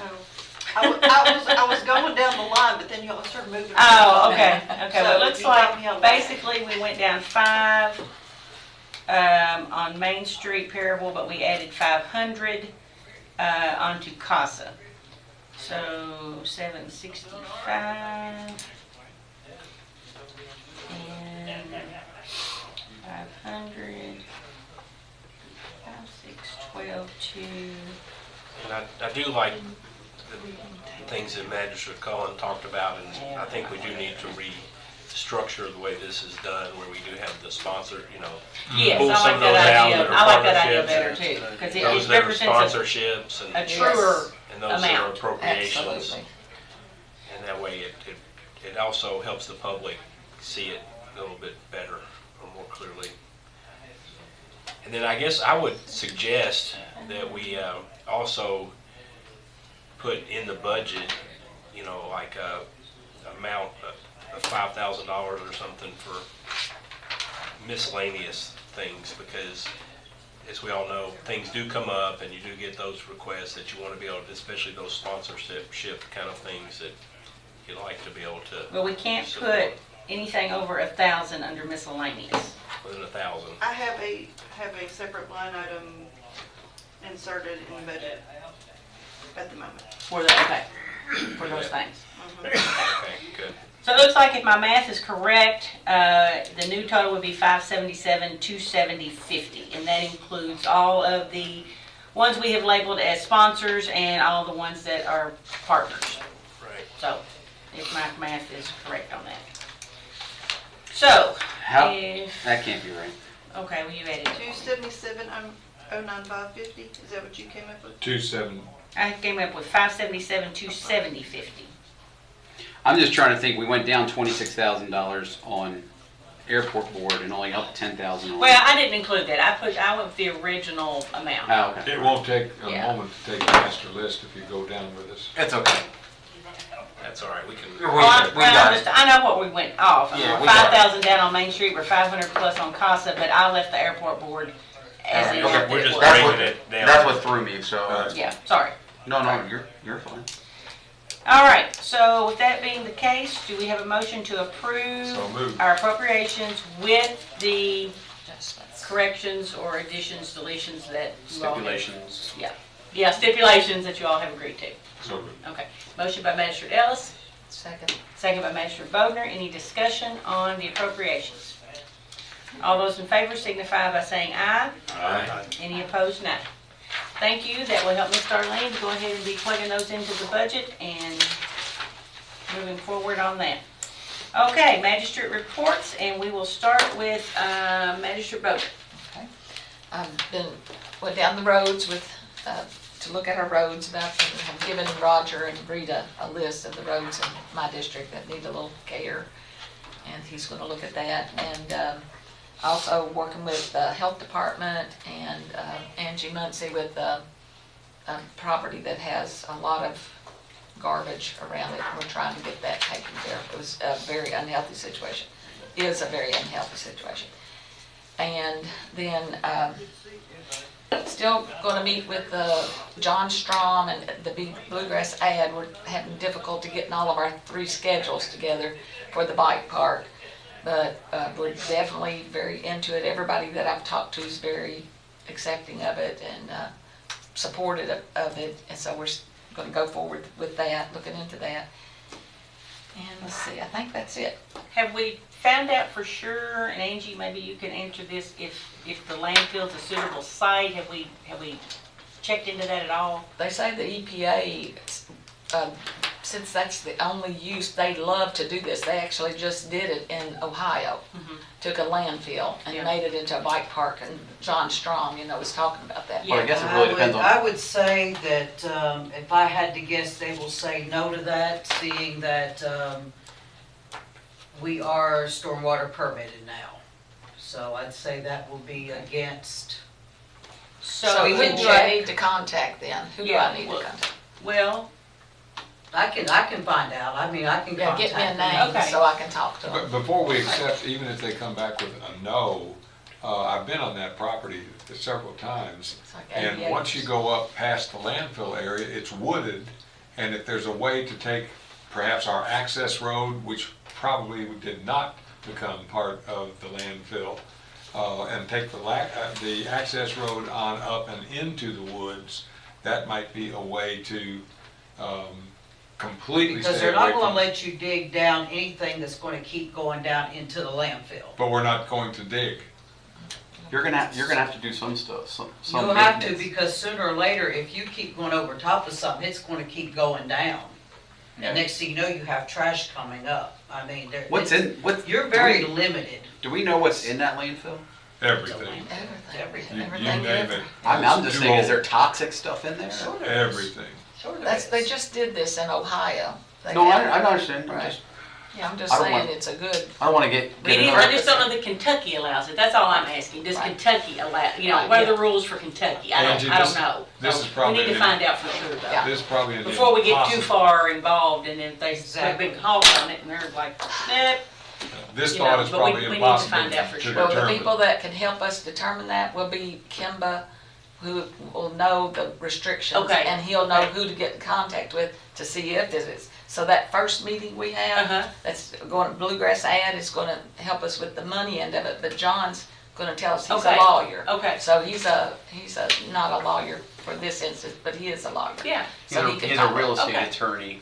So, and I'm also, going to try to. That's a great idea. Now, I'm also going to try to help Junction City. Their park needs help. It needs a new pavilion and we need a new playground.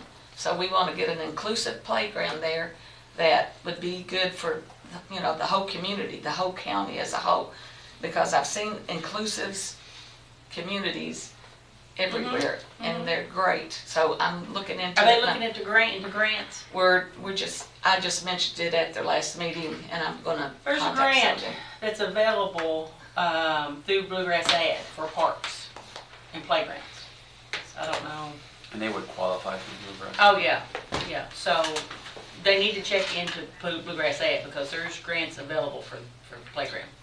That's You it. have the Land and Water Conservation Fund. I think that may be over with right now, but I know that comes out Anything for usually around Junction City. January.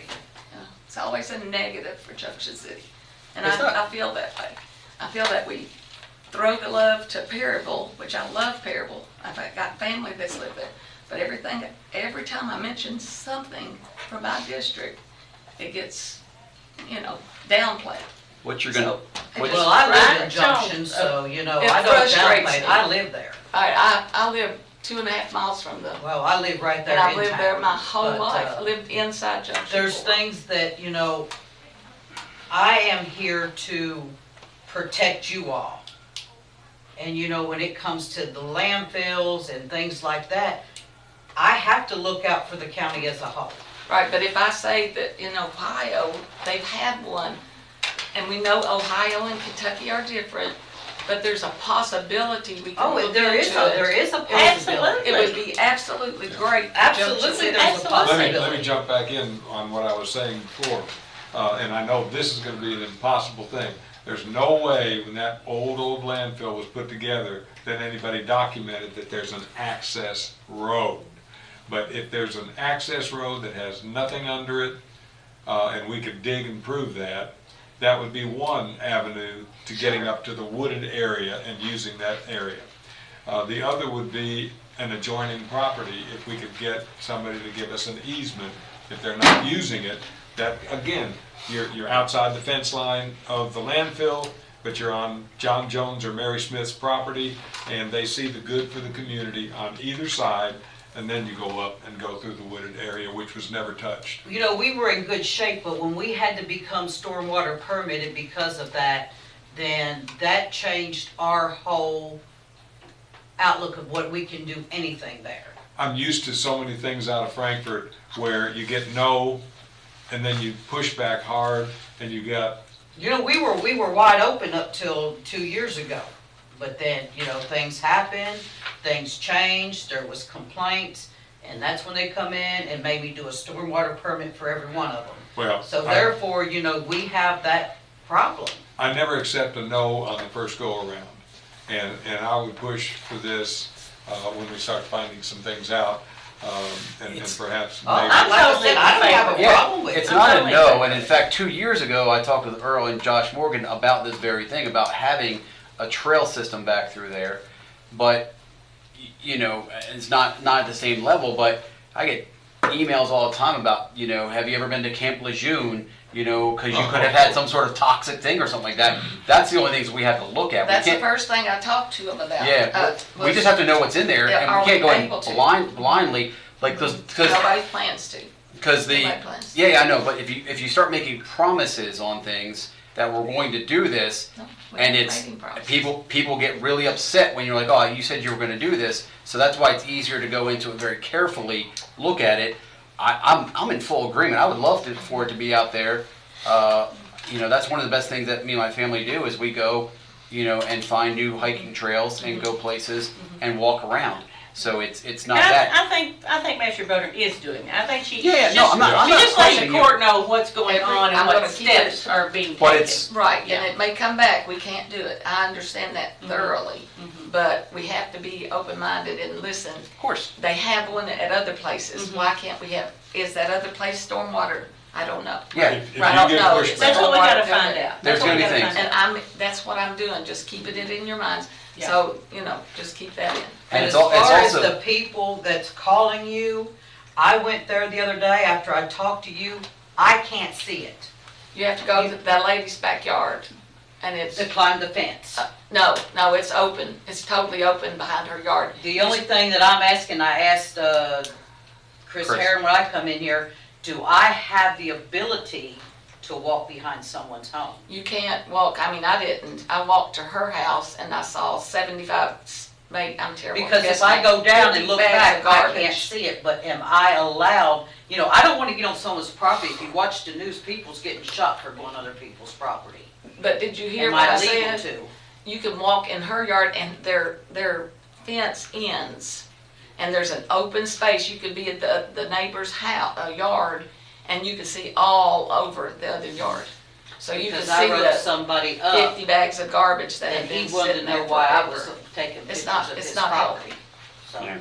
But the health department sent them a letter, and they've got 10 days to respond. Now, I haven't asked Brent if he got he made them sign for it, so I haven't heard from Brent, but he will take measures after 10 days, so. Now, as far as the park goes, this is a city-owned park though, right? Or is Junction it? City owns the park. Junction Beside City the owns- school. Oh, yes, you're on the park. Okay. I was So thinking bike Beside park. the school. So It's beside the school. Beside the school. Yes. We gave them the new Little, small, tiny little thing, yes. That was intended, I think, for White's Park at one point. We gave them a jungle gym. Yeah, they gave it to White's Park, then they offered it to Perryville, and then Perryville couldn't use it, and then they offered it to Junction, so. No, it wasn't offered to Perryville first. It was Second, White's first, right? no. That's what Well, history is. it was bought for White's Park, and then we decided we weren't going to use it for White's Park. It was just we didn't realize this. We were talking with Dwayne one day, and he said it was in storage, sitting in there, and then I was the one that said, can it go to Perryville or Junction City? Can they use that? Right. So it was never just That's right. Perryville. Actually, I remember now because I was a little bit upset with Magistrate Cullen because I wanted dibs on it first, but no, it went to Junction. Yeah, first. and it was mainly because the only places that Tom could put it in Perryville was on private property, and it needed to be on public property. That's and it right. worked out well for you all down there. And Yeah. honestly, my kids have used it. We come out for the fireworks show, and they'll come out and use it. So it's not just Junction, but the only not pushback you'll get, but if it's a city owned.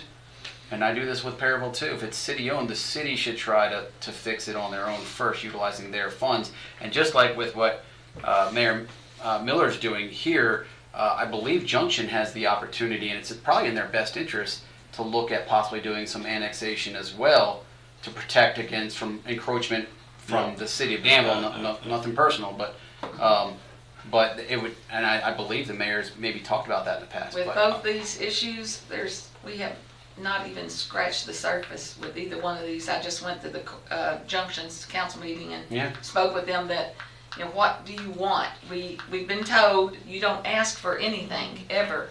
You never get anything paid for. So what do you want us to help you with? I'd So recommend this- for any of us that we coordinate things like this when we know that there's a need for a specific entity, because I'd recommend them go to Julie because she's going to be our grant writer and she knows how to pursue these things. So that would be my first course of action. Yeah, I've already talked to Julie. Oh, good. Can I Anything interject here else? real quick Yes, on your yes, behalf? yes. So, City of Danville just got some grant money for 2 playgrounds. So I think if you contact Josh, Okay, Josh, yeah. Parks and Rec, we can make this a Parks and Rec thing, because it's Danville Boyle. And that was actually Parks and Rec, and so That's her a good grant suggestion. writing probably needs to say it's a Parks and Rec. And see, that's one of the reasons that I'm very sensitive about this $330,000 that we appropriate for Parks and Rec That's- without representation. This shows good cooperation. And that 330 could City be, and a county. piece of that could be appropriated here. Well, when we agreed to the Parks and Rec deal with the city, the director at that time had a vision for the whole county. Exactly. It wasn't just. And we sat in meetings with him. It was because he wanted to utilize baseball fields in Junction because it was needed. He wanted to utilize and figure out ways to develop stuff in Perryville. And then after the agreement was signed, he was no longer employed. And so, but he also always kept us up to date on things. He came in, he reported. He was going to continue to report. We haven't seen Evan in a year. So, and then, you know, anytime I try to talk with Earl about stuff with Parks and Rec, it's, you know, I don't really get an answer. So, So we've had those discussions, and we're gonna move forward on that. Okay. Yeah. That's all I've got. Is that all you got? Okay. All I got. Measure. But let's make sure when we're having these discussions, we kind of go back to the countywide park system, because if the $300,000, plus it's going to be more, they're going to want more from us as they're expanding and doing the stuff over at Millennium. They've kind of always threatened that if we don't jump on to the new things that they're going to do, they're going to charge the out-of-city residents more money to do it or whatever, to participate. So. And that agreement, I just want to be clear, that agreement came before I did, so. I know. I know. I'm just working with Right. what I was given. No, I understand. Okay. But I'm saying as we're working forward. Yeah. So we can't go back. Let's see here, financial statements. I still don't have access on the shared drive to any financial statements. Like bank statements, just. Yeah, I think we mentioned at a meeting prior that drive is going to be disengaged. So how do I get, so when somebody says to me. Just ask Darlene. Just ask Darlene. So every time I want to know what, it's kind of hard for me to go through and sit here and approve bills and say, yeah, we're going to pay these bills and not know what's in the banks. And that's kind of hard for me as a That was only done, it's my understanding, that was only done because it was COVID and, No, it's done because I asked. okay, but it was during COVID. And now that COVID's over, we're meeting again in person. So we just didn't see the need to continue doing that. So the overall big, but how do we get into what, like, just go online to look at the last budget? Nope, we gotta ask Darlene. So we just have to ask. So to get a copy. She's your I know- treasurer. I mean, she's. We could get a copy of the last budget, which is like 30, 40 pages. Okay, I would like to look, But have one of those. I My, just wanna know my if it's understanding okay. I know it's, with Springbook was it would be nice because all this stuff would be more accessible to us instead of the old antiquated system that we had that only the treasurer could really manipulate and understand what was going on. And that's why we wanted to go to a new updated system. Okay, well, let me ask the court then. Who all had access to the bank statements? I mean, you and The you. finance committee. Finance So committee it's had it. basically the finance committee. Because I was on the finance committee and I asked. Right. But Now the finance committee is Jamie and Paula. Paula. So if anybody were to get permission, it would be the finance committee, whoever those members may be at whatever given year. But do you all need access to those bank statements? Not I mean, if I can go to Darlene when I've got a question. that's, yeah, and that's what she's here for. I'm fine entrusting it to the finance committee. So if it was just for the finance committee, then that's who would have permission to have it. Oh, yeah, they should. Now, if you get back on the finance committee, then, but we just thought that would be, better to disengage that drive and not do I that. when you think get it it's from better Darlene. for magistrates to have as much information as possible. And moreover anything, I would want a copy of the budget. Sure. yeah, that's Sure. I don't, what I but I don't I want want, everybody to have a copy. I don't of want the a budget. 30-page printout, because that's just a waste of paper. I don't know how to get it. And that's the whole point of going to these things, was that we can easily But access that budget stuff. can be put on the Yeah, drive. the budget can be put on the drive. Correct. Yeah, that'd be good. I'm just saying that we need to be more transparent about how much money we have in the banks. We talk about all these, this is nothing against you, Yeah, but And that's fine, and I'm fine with the finance committee having those bank statements. I'm fine with the finance committee having them, because that's who had them before. Not everybody, not all the magistrates have those records. It's then just the finance committee should only be voting on things. No, Because- no, you bring. Because No. if I don't have access to financial documents, I'm not You feeling, wouldn't have had them before had you not been on the finance committee. I asked for them because I was on the finance committee. I understand that. And I've said all along that we needed to have this information because I look like an idiot if somebody's asking me a question about what's our budget or how much money do we have in reserves. And I say, I don't know, I have to go ask the finance committee or I have to go ask the treasurer. And I'm sorry. Well, you haven't had to do that until now, though. Because you always had that information while you were on the finance committee. I was only in the finance committee for a short time. Okay. How about if we do this as a compromise, that we have Darlene basically just give us a monthly report of, of our accounts.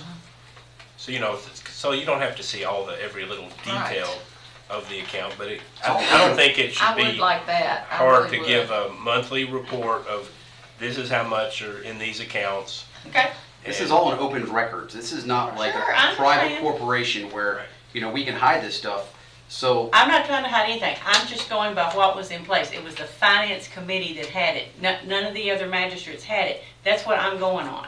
and I'm telling you, the only reason it was there was because I had the foresight to say, I don't feel good about just blanketly approving stuff and not knowing That's what we I'm have. having trouble with, yeah. As a part This of is the my finance third committee. treasurer in my 2 terms. And we've had stories of not just treasurers, but other people where magistrates have put too much faith in somebody and then come to find out later, we should have been doing a better job, looking at the finances. So I personally wanted Can you to make provide sure. them with a Okay. and- monthly report? And this has been part of the problem.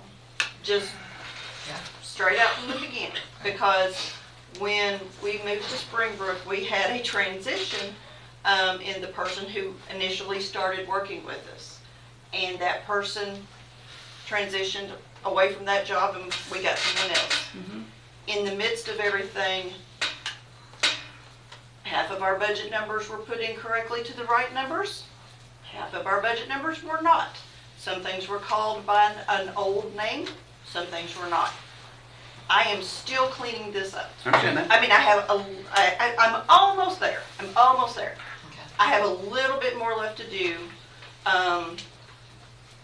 But basically, it's been a 9-month trying to get the mess cleaned up and get everything put into the right spot where it's supposed to be, because it's been a little hodgepodge. And if I had given you reports,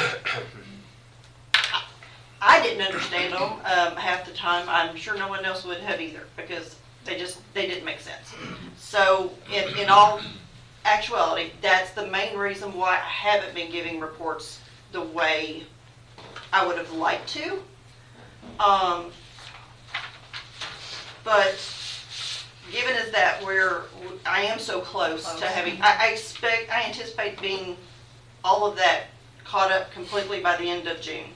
And us starting a budget that's correct, that's exactly the way it needs to be. Everything's in the right position, everything's budgeted under the correct number, and we're ready to go. I plan on giving a third quarter report at the next meeting. Well, let me ask this question. I can, if there's something else you want to see in the meantime, I can also do that. I just want to know Budget time numbers, is- how much we have, how much budget time's reserves, hard. basics. Because we just allocated $600,000, and I don't know if we have $600,000 to allocate. That's. All right, I trust Darlene to know that. Let me ask this question. Yeah. Time out. She is your all's employee. She answers to you all, to the magistrates.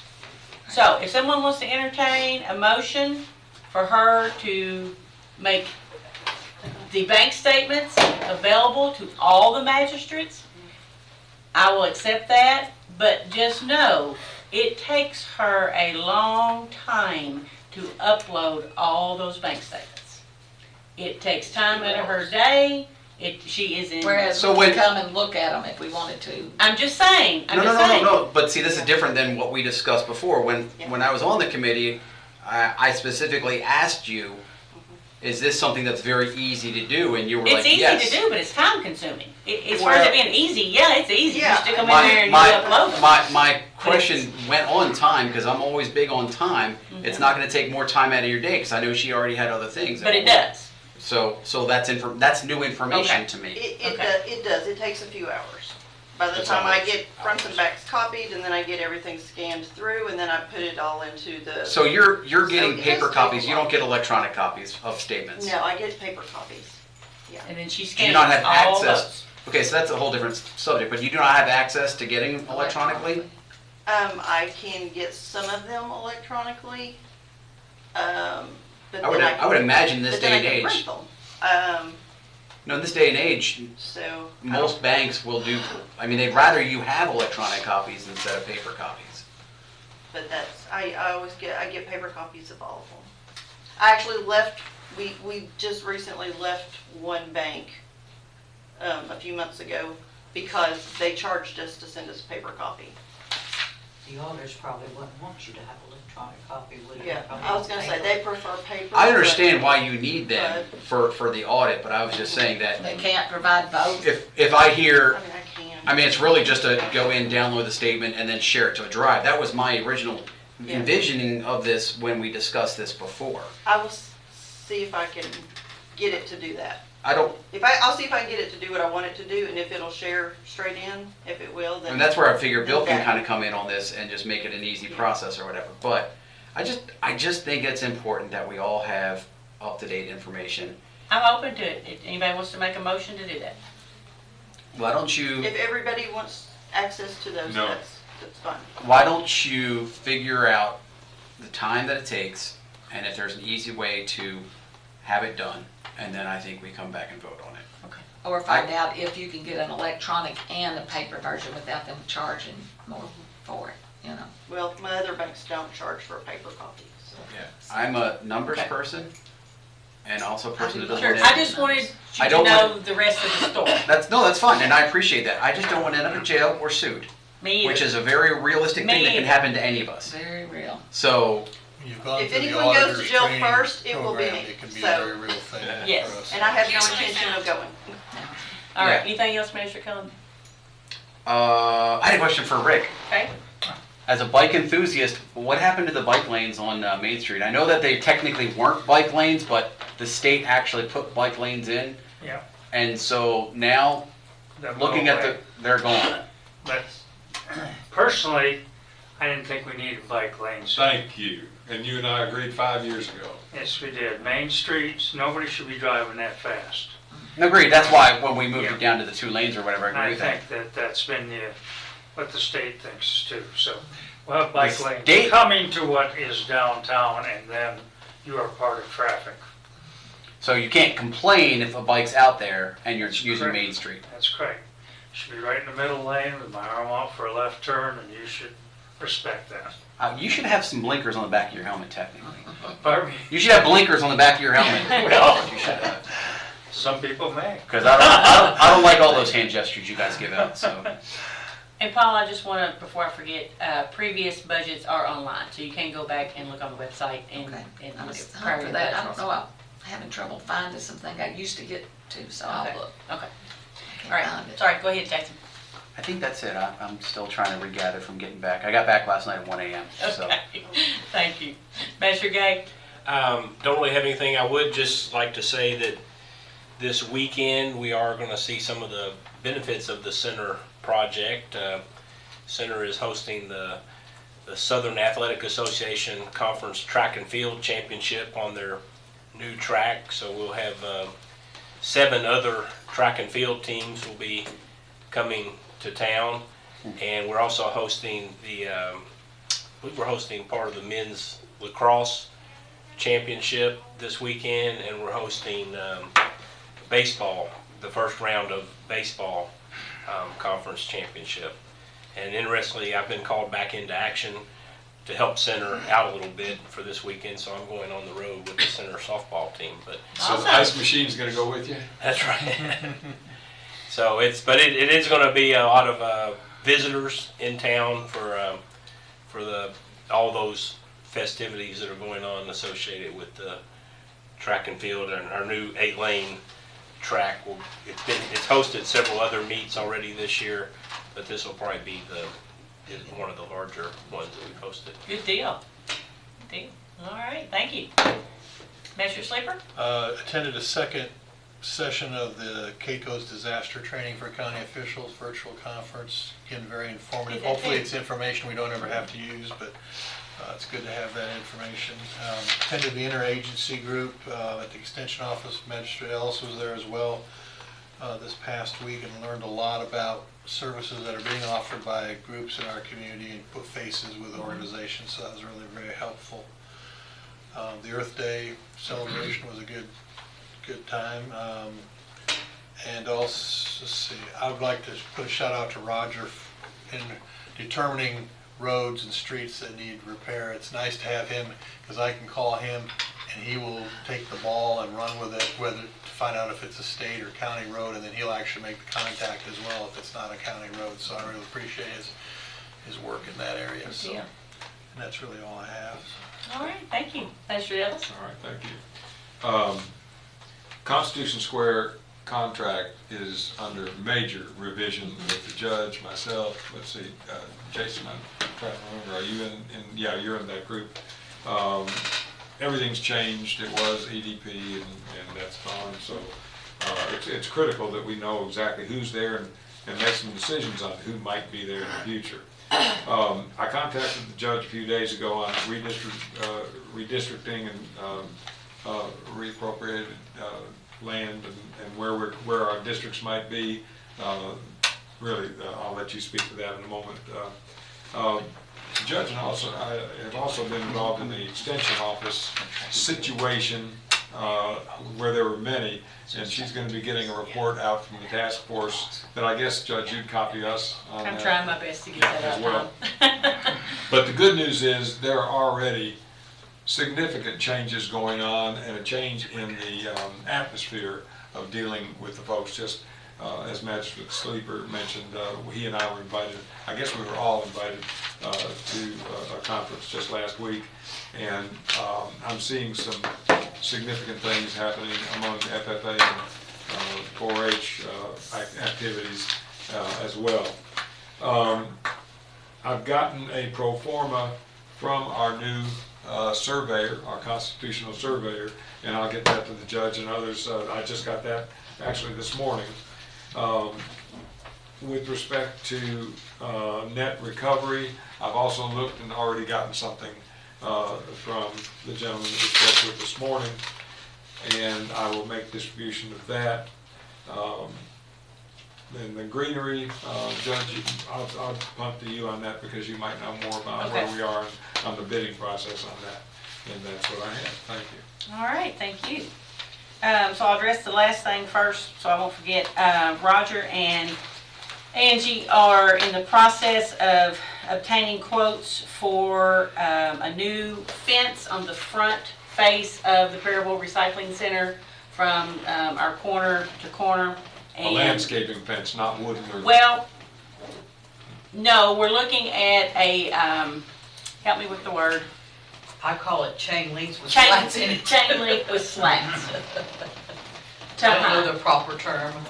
Oh, I know what you're talking about. And to make a new entrance, Yeah. a wider entrance. So they are getting the quotes on that, and once they get that compiled, they'll get with me. And then We need a wider entrance. While Yeah. we're at it, we need to take that rock down and make a wider Yeah, it all needs to be redone.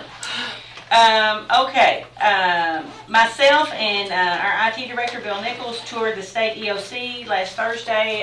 Brian and Sam were over there for training, and so we got to go in and see the state EOC. It was really neat. They were in training, so we only got to be in there for a few minutes while they were on break, but gave us some good ideas for what we need to do in here when we start making the fiscal courtroom our EOC county space as well.